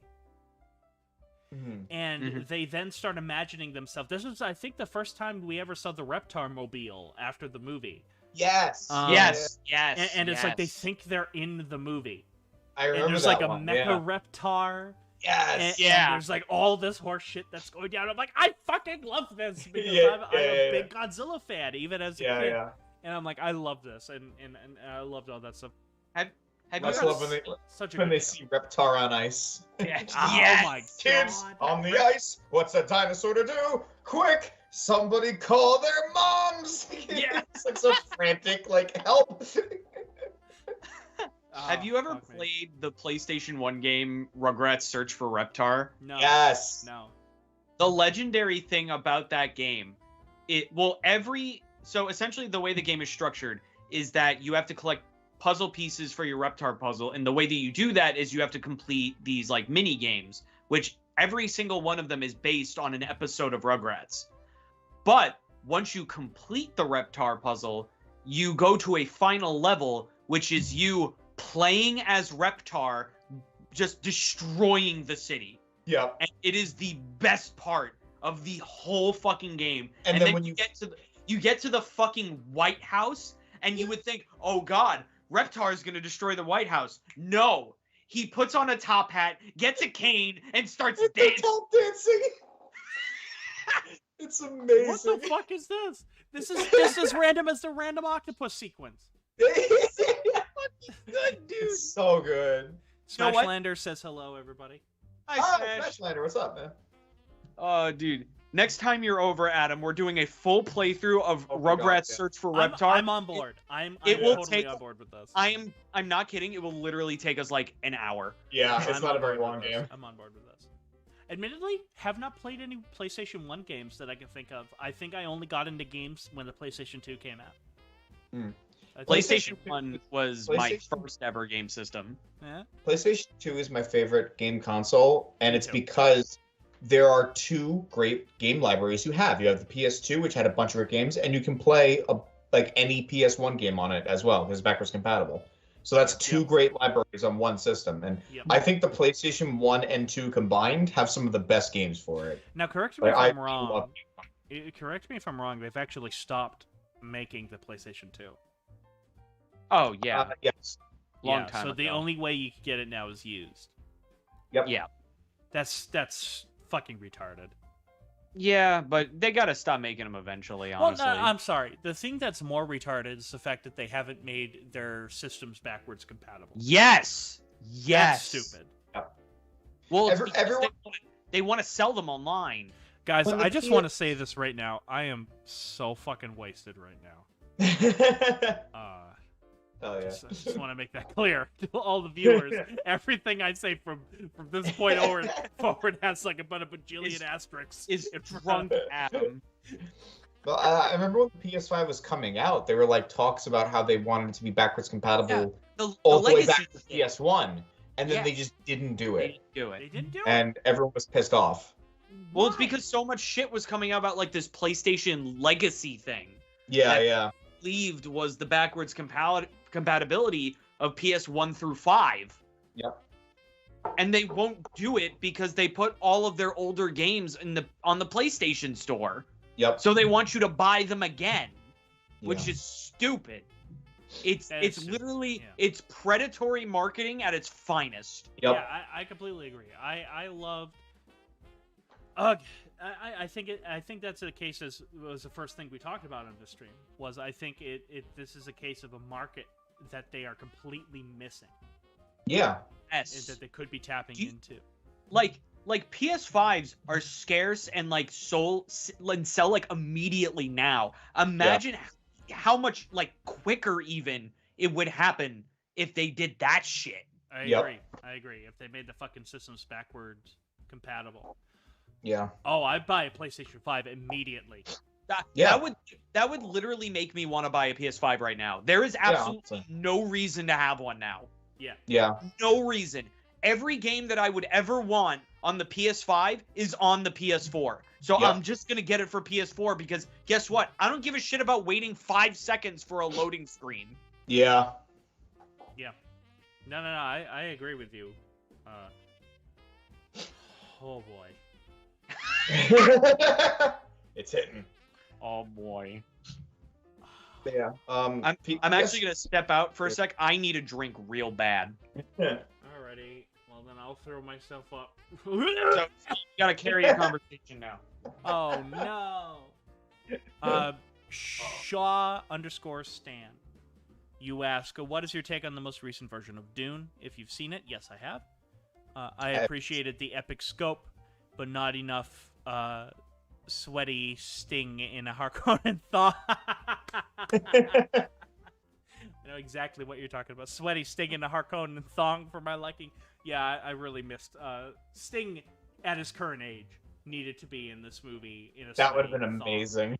Amazing. Hands down, would have made it an amazing movie. I really liked it. I saw it with my friend. I really enjoyed it. Big fan of the book. Fuck it. I'm a big fan of the 80s movie as well. Like, I don't think it's as bad as people say it is, particularly the fan edit of the movie. But man, did I love this new one. I just love it how it was made by somebody who feels like he knows the source material. It's like Lord of the Rings in many ways. Yeah. Like I sat there watching the Dune movie, and I'm like, the director of this movie clearly loves this universe. I really want to see it. I just haven't gotten around to it good. yet. It's so good. Highly recommend it. Because I remember seeing the trailers for it, and I'm like, this looks rad as fuck. Oh yeah, it's super good, and it's not a dumb movie. You have to see it a few times. The only reason why I got away with seeing it once and being like, yeah, I get it, was because I read the fucking book. Right. Which was one of my favorite posts I've ever made on Facebook ever. Was when YouTube fucking said, I saw this video on YouTube saying, like, details about Dune Part 2 released, and I'm like, what'd you do, read the fucking book? Yeah. So, that's oh god, fucking clickbaity titles like tomorrow. But I'm like, you know what? You want to know what happens for the rest of the movie? Read the fucking book. Well, that's like I actually had a very similar kind of comment like that, where it's just kind of snippy, but it was in the reverse.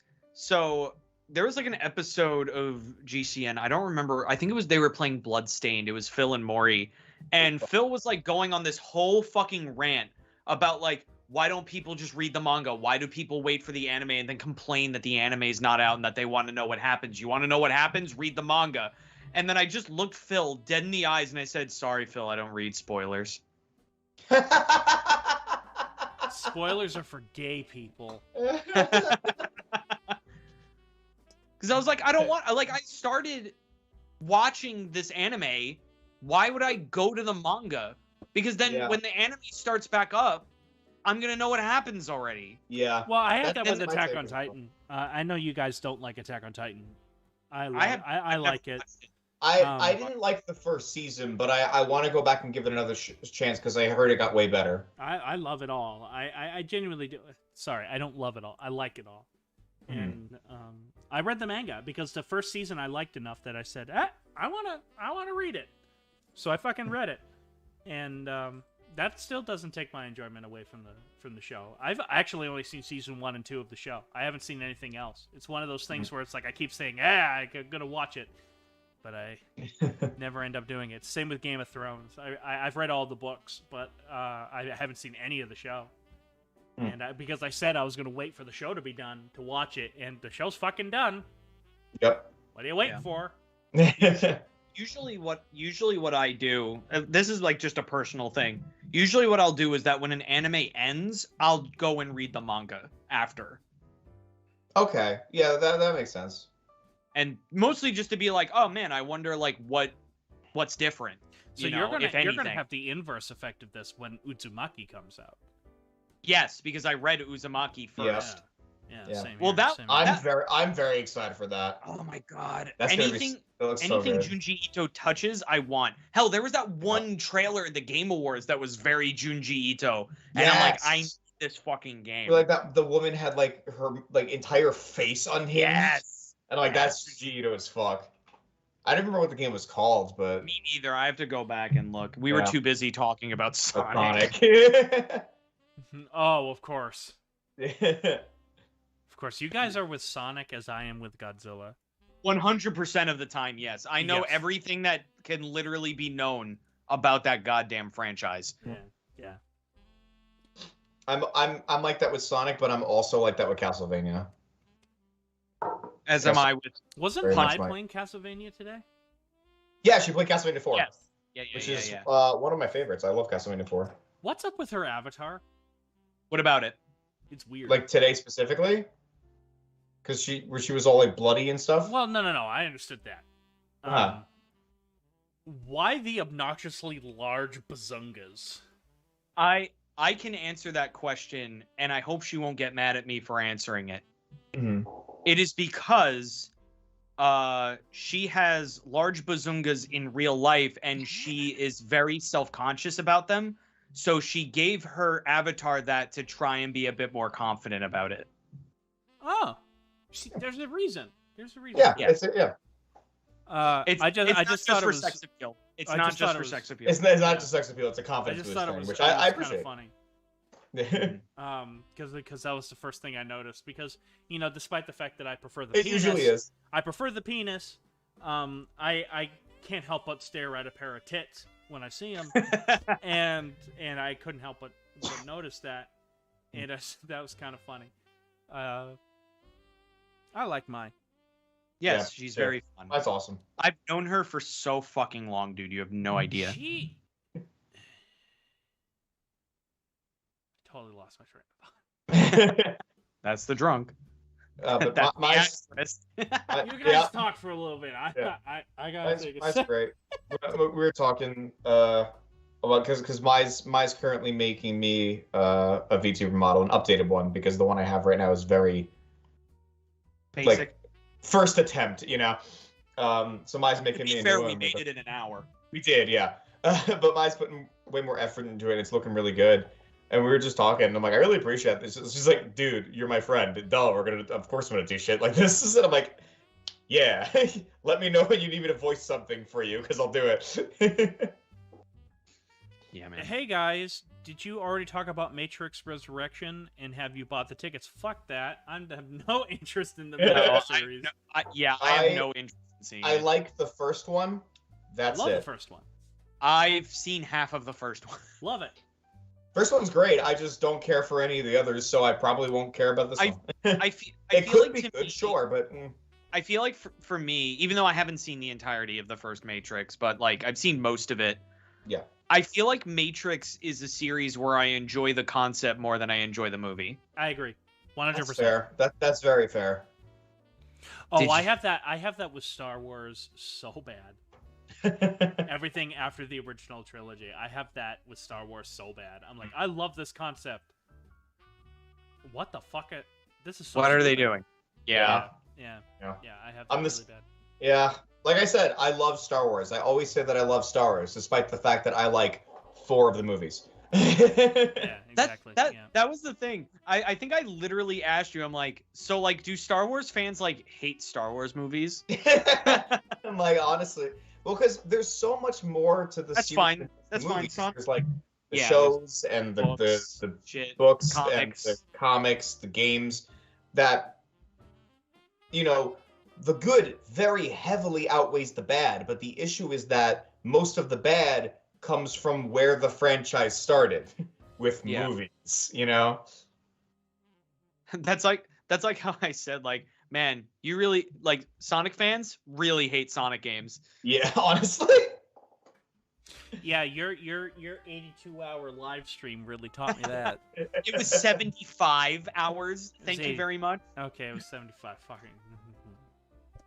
I still can't believe it took Peter 13 hours just to get through Sonic Heroes. I can't I believe mean, it. I took him- can because that game sucks dick, but like, I can't believe it took him almost 12 hours just to get through Sonic 3. yes, Sonic 3 is not that difficult. It took me like 4. Mm-hmm.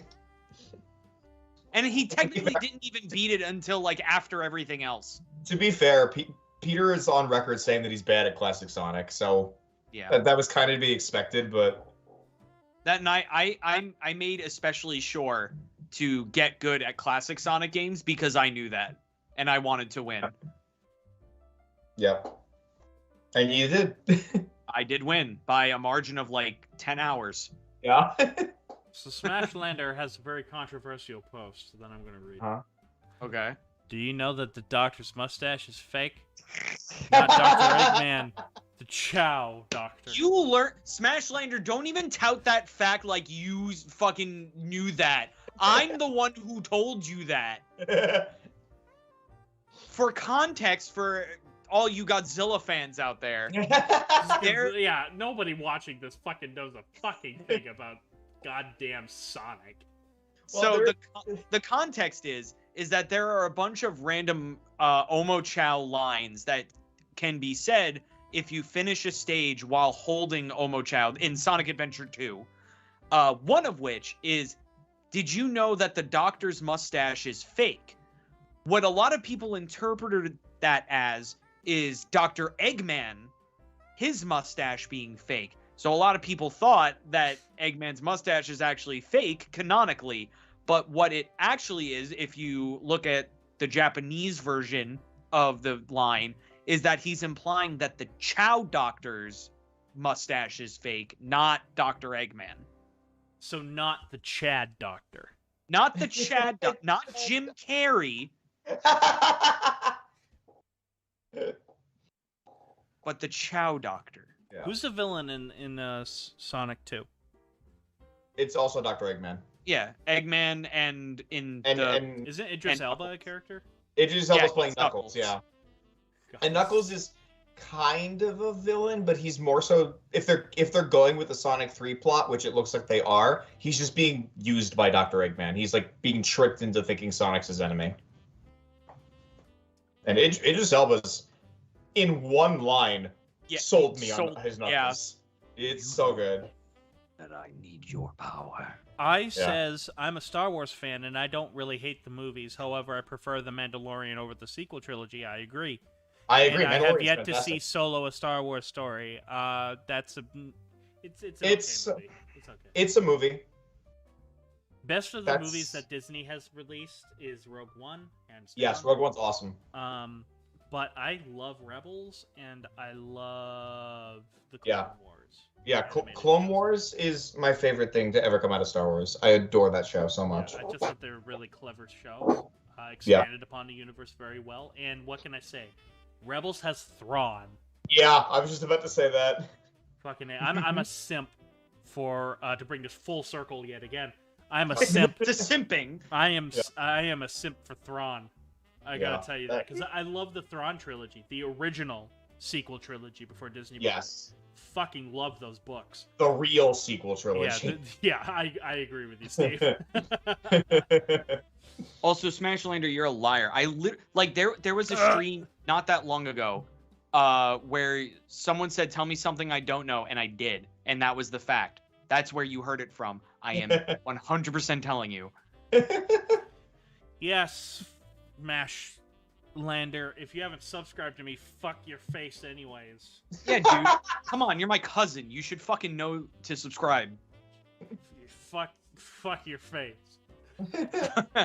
Fuck your face. Wait, I'm gonna keep... Wait, are you of age? Doesn't matter. Fuck your face. I'm gonna keep drinking and John's in chat. Thoughts on the 2003 Gendy Clone Wars? Oh, that's great too. Those are fine. I think those are silly action pieces, and they're fine. I love cool. Yeah. Oh yeah. It's very stylistic. That's what I like. I love Gendy Tartakovsky's animation style, but they're not as plot heavy as the 2008 Clone Wars series. You haven't seen any of it, or sorry, say that again. What, me? Yeah. Oh, I was saying how the 2003 one, it's not as plot heavy as the 2008 one. No, the 03 one is very much like, we're gonna do a basic prequel to episode 3, and that's it. Yeah. And it's very action based. I believe those segments were only like 5 minutes long, anyways. Yeah, they weren't super long. Yeah. But, I remember when they were coming out, and I got angry because I was like, "Why aren't these longer?" Yeah. What the fuck's happening? The one thing I will give it props for is, it is the coolest that General Grievous has ever been. Absolutely. He is awesome in that series. Yeah. The episode 3, the movie, did not do Grievous justice. No. Same with Maul. Yeah. Ball's amazing in Clone Wars. Absolutely, he's amazing so in fucking good and in that. Rebels. He's really Yeah, good in he's his great few in Rebels, too. appearances in Rebels. What's the new show that they're doing? They're doing a new animated show that's like after Clone Wars, but before Rebels. Bad Batch. Yeah, I haven't heard Yeah. a thing about it. That one's good. I enjoyed that. Yeah, it's only one season right now. It's really cool because it's, you know, the Bad Batch are a bunch of like failed clones. You know, they don't fit in. They all have so it's defects. Suicide Squad, but for clones. Yeah, and essentially what happens is in the first episode, Order 66 happens, and it doesn't affect them because they're defective. So they have no idea what the fuck's going on. And they're like, what's happening? I always found Why that to be a cop-out, personally. The chip. Spoiler alert. Yeah. Sorry. I can't believe you spoiled it for me. Holy shit. I always found the chip to be a cop-out, personally. Yeah, but I do think it's interesting how, you know, you have a group of like renegade clones that like don't really know what's happening, and the world is changing so fast that they're just trying to deal with everything and try to survive. It's a really cool show. Right, because if you look at Order 66 happens in like a day, basically, in like literally the galaxy, as everybody has known, has flipped upside down. Yep. Which I don't care what people say. Palpatine was right. The Jedi sucked. Fuck the Jedi. Now, I'm not saying be a Sith. Saying be a Grey Jedi. Yeah, be a Grey Jedi. Personally, you know what? I think Palpatine was a Grey Jedi for a long time. Because the fact that he was able to maneuver his way past the Jedi Council and not be seen, I think he was doing Grey Jedi shit. Mm-hmm. And, of course, once he gets power, I don't fucking care. Let me be a Sith all I want. Did any of you play that game that came out relatively recently? Which one? Fallen Order? Yes. Yeah, that game's great. Is it I didn't good? play it. Yeah, that game's a lot of fun. I like it a lot. I've heard a lot of good things. Isn't it just like Cameron Monaghan? Like Assassin's Creed, kind Kind of. It's a, you know, third-person action adventure type of? It thing. looked a lot like just watching gameplay. Looked a lot like Uncharted. Yeah, it has a bunch of different elements. It has elements of Assassin's Creed, elements of Uncharted, elements of even games like Force Awakens. You know, like previous Star Wars games. Yeah. And I really enjoyed it. And I don't want to spoil what happens at the end, but the ending is fucking awesome. I know what happens because I'm a bastard. Okay. Now the thing that made me want to play it, though I haven't played it, is that Cameron Monaghan does the main character, and I want him to impregnate me with his babies. Yeah, he's great. Impregnated. I don't think you got those parts. I don't think you have a uterus, Adam. I don't think you have. I will if he shows up. I don't. You'll grow one just for him. I don't know if you have ovaries. Let me tell you, he's one of the few people that, let's say, I wish I was a woman. Do you have eggs, Adam? I do in my fridge. Actually, I have some eggs in my fridge. That's good. You need your protein. I do. Oh, yeah. I love eggs. Eggs are... Some would say eggs will never leave. I wasn't even thinking of that.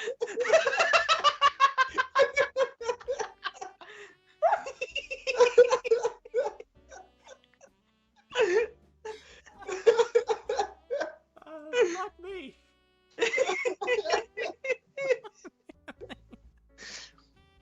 I'm so glad that me and Steve were on the same page. Oh, fuck off, both of you. Sweet mother of God. Merry Christmas, everybody. Okay. You know what? Let's bring this back to Christmas. Eggnog. Yay or nay? Yay! Fucking yay! I love eggnog. This is my literal opinion on eggnog. I drank it once and I've already forgotten what it tastes like. Oh, fuck you. No way. I honestly... I think I remember liking it, though. So... I don't remember if I've genuinely ever had eggnog, but I feel like I would like it. I also I'll buy have you never some. had Go to the alcoholic. Target in the Broadway Mall, Steve. They've got it. Yeah. Right Yeah. there. But okay. Yeah, they sell it at any supermarket around this time. I'll drink an entire carton of that shit in a day, and be like, I don't care. It's so good. Have you ever had an egg cream? I love egg cream. I have do not. as well. You can get it in any ice cream shop. In fact, next time we go down Port Steve, Yeah. we're going to Rogers Frigate and we're getting an egg cream. Oh, can we talk about us Sweet. getting ice cream after the Kaleidoscope concert? Fucking A, that was hysterical. Just went to, what was it? It was like Carvel or something? It was a car. Yeah, it was a Carvel. It was like right next door or some shit. Yeah. Just started begging for ice cream and we're like, no, we shouldn't. We should go right to Adam's place so we could start getting ready for Friendsgiving. And then like something happened. I don't remember what. Oh, Jenny had to go back because she had Matt's phone. Yes. So we're like, fuck it, guess we're getting ice cream. And then we did. Ice cream. And then we did. We also got Hocus Pocus cups. That's the first ice cream I've had in about a year, I think. No, since I did the Fat Man Little Boy mini-sode. The keto ice cream. Yeah, the keto ice cream, which isn't real ice cream. Right. Oh, by the way, I have now, I think, 2 things for minisodes that I have to film. Well, keep them because I think we're changing the format. We're going to bring it back to its roots. Okay. And just start doing, whatever the fuck we want to do. Just do full episodes again. Yeah. Because in my fridge, I have, my dad found it. Oh, It's Mountain Dew. Okay. That's apparently flavored like gingerbread. Gingerbread Mountain Dew? Yes. I want to try this now. That sounds really good. That sounds delicious. It does sound amazing, and I want to try it, but I thought it would be best to save it for a Fat Man Little Boy. That's a good idea. I think that about a lot of things. I also have, I don't know if I still have, I hope I do. I think it's in the hall closet. I have JoJo Siwa cereal. Yes. What? Yes. What? Yeah. Don't know. I don't know. We should do a weird cereal episode. Absolutely. Yeah. We would have to fucking finish with the Sour Patch Kids cereal. Absolutely. Fat Man Little Boy is coming back in 2022. Yes. It's I had a fucking mental breakdown about halfway through this year. And that's why I haven't been doing a lot of the content that I've been doing. In fact, I'll be honest, I don't really want to do even the video essays anymore. I just want to do shit like this. Hell yeah. Where I go live and have a guest on and we fucking shoot the shit for 2.5 hours or whatever. Maybe we have which, a topic. Which, by the way, I'm going to say this right now. I'm going to be ending the stream at around 10:30. So that's what I was going to say. That fucking A, dude. You fucking move your pop filter for that. I have the biggest hard on right now. Why don't you show it? What? Like Nigel Thornberry shit. Oh shit. Marianne. As a lot of you can see, I'm no longer in my old spot. I've moved to a new place. I have my own apartment now, so I can get away with a lot more shit than I did before.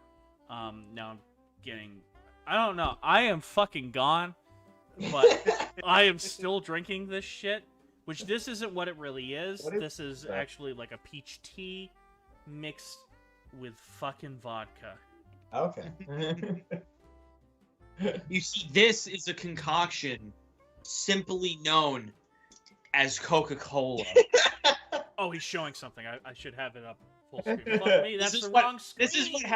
This is what happens when the stream operator is drunk. This is a concoction of carbonated water, high fructose corn syrup, caramel color, phosphoric acid, natural flavors, and caffeine. Oh, I got the And vapors. it's known as cocaine cola. Cocaine cola.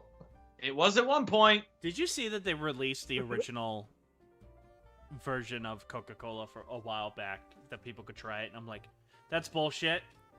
Yeah, there's no way that they There's just no way they put cocaine in sold that thing. cocaine like recently. To be clear, it wasn't that they put cocaine in it. They put I think it's coca. Coca, which is like what cocaine's made out of. Right. Right. Which there is a big difference. There really is a big difference. But now we just have caffeine. Caffeine's fine. Cocaine isn't. I live off that caffeine shit. Yeah, and that's why we're both gonna die by the age of 40. And I can't wait to see you at the funeral, or maybe not. I don't know. Maybe not. We're gonna be buried in the same fucking casket. Wouldn't it be poetic if we died the same day? Oh yes, it'll be like John Adams and Thomas Jefferson. Yeah. Who died, I think, on the 4th of July. Yes, Yeah. they did. Yeah. I was like, Jesus Christ, how much more poetic can you get? And patriotic. It was only like a couple hours apart too. Yeah, right? yeah. Jefferson lives. Which, by the way, is a good miniseries. If anybody is out there, if I could recommend a miniseries, John Adams. You can watch. Oh, it. that was a great miniseries. Unbelievably historically accurate as well. Yes, that was Wonderful really good. show. I like that one a lot. Wonderful show. The only thing good Thomas Hooper has ever made. I literally drink water. I envy you, sir. That's disgusting. How could you? Let's see. How dare you shall be hype RB. yourself. Well, I hope you do come back, especially before the stream ends, because it would be awkward if somebody came back and suddenly says stream ended. Oh, fuck. That's like my biggest fear. You all right? No, never. Honestly. Adam has ascended. I haven't said. Well, let me put it in a certain way. Let me put it like this: the world is succeeding at swimming right now.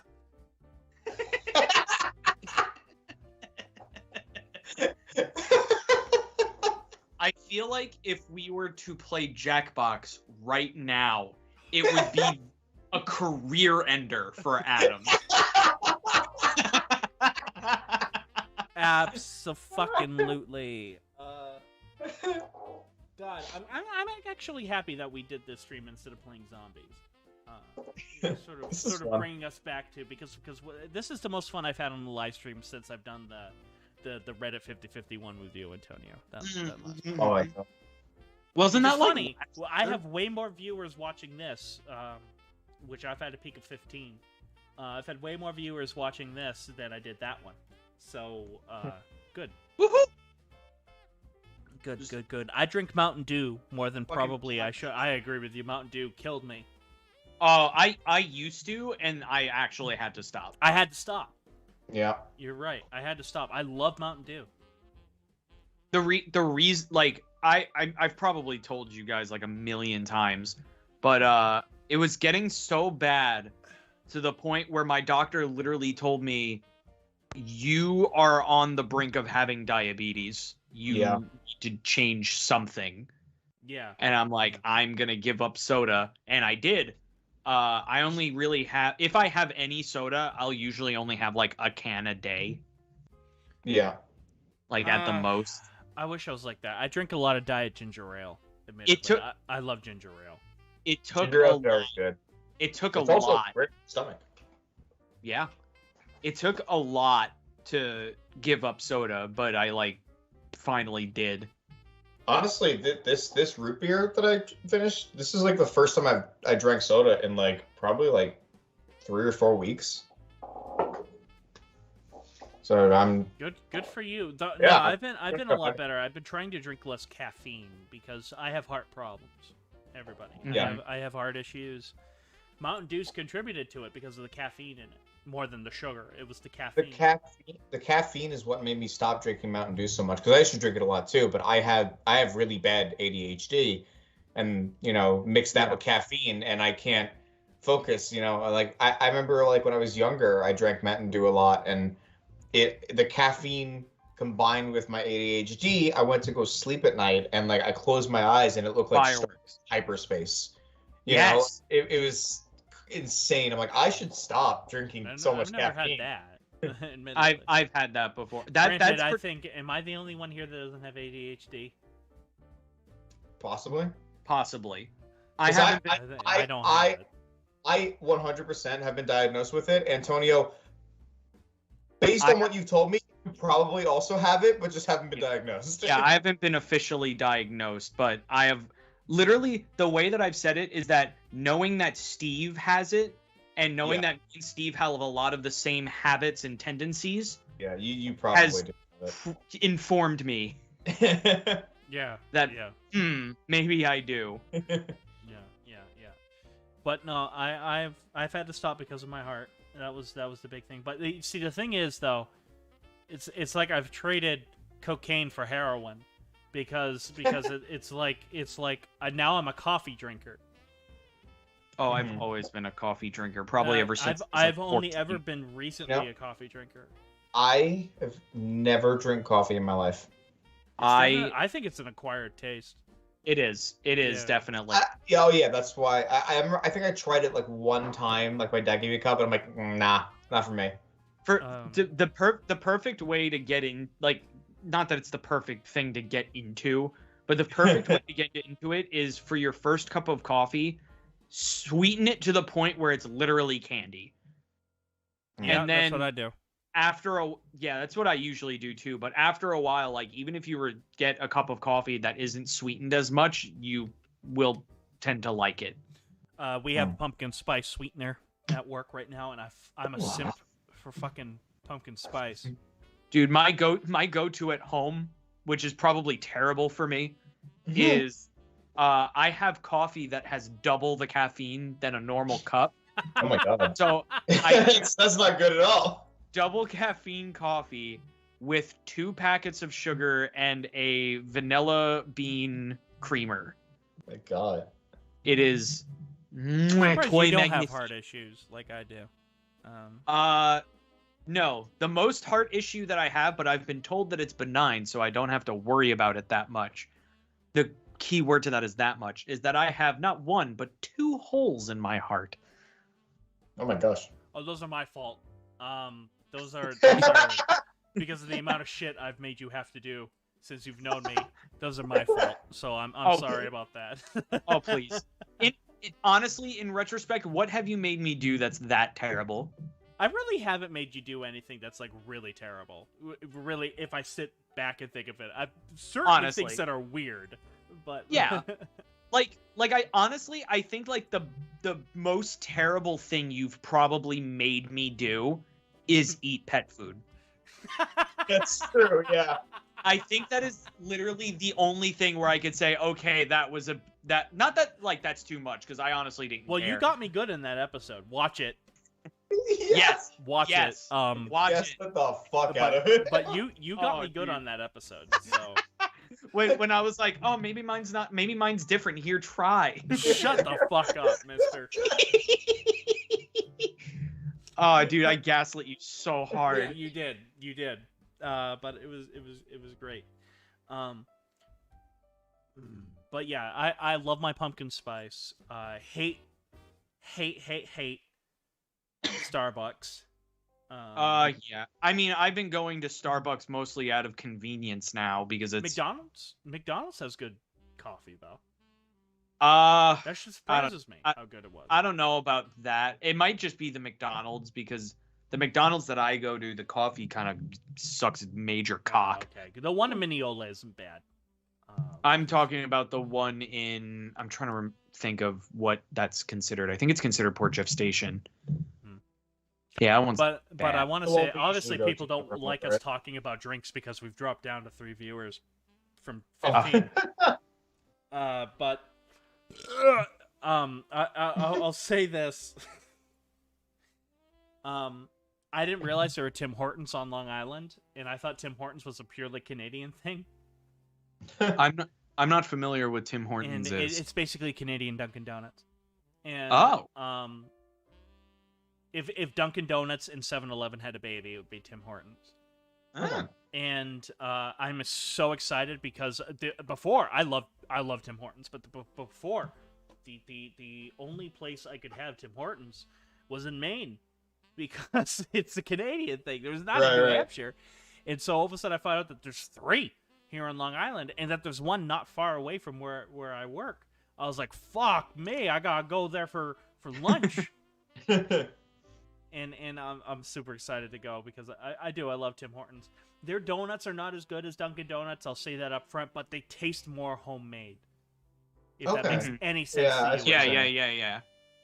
Like they almost have their own flavor to them that I really like. But very good, great sandwiches. I love Tim Hortons.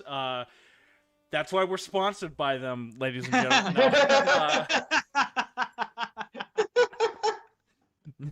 No. 3 minutes left in the stream. You're like, how to get that brand deal in?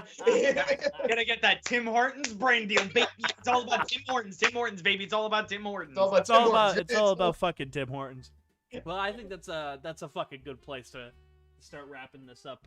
Why don't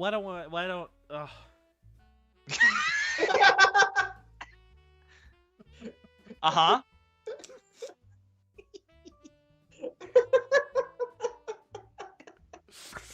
Wow. I feel like I've had sex with Bill Clinton. Okay. What a sentence. Ow. I was thinking a Family Guy reference. Oh, okay. Thought you just pulled that out of your fucking fetish mind's eye. Keep your Kentucky Fried fetish away from me.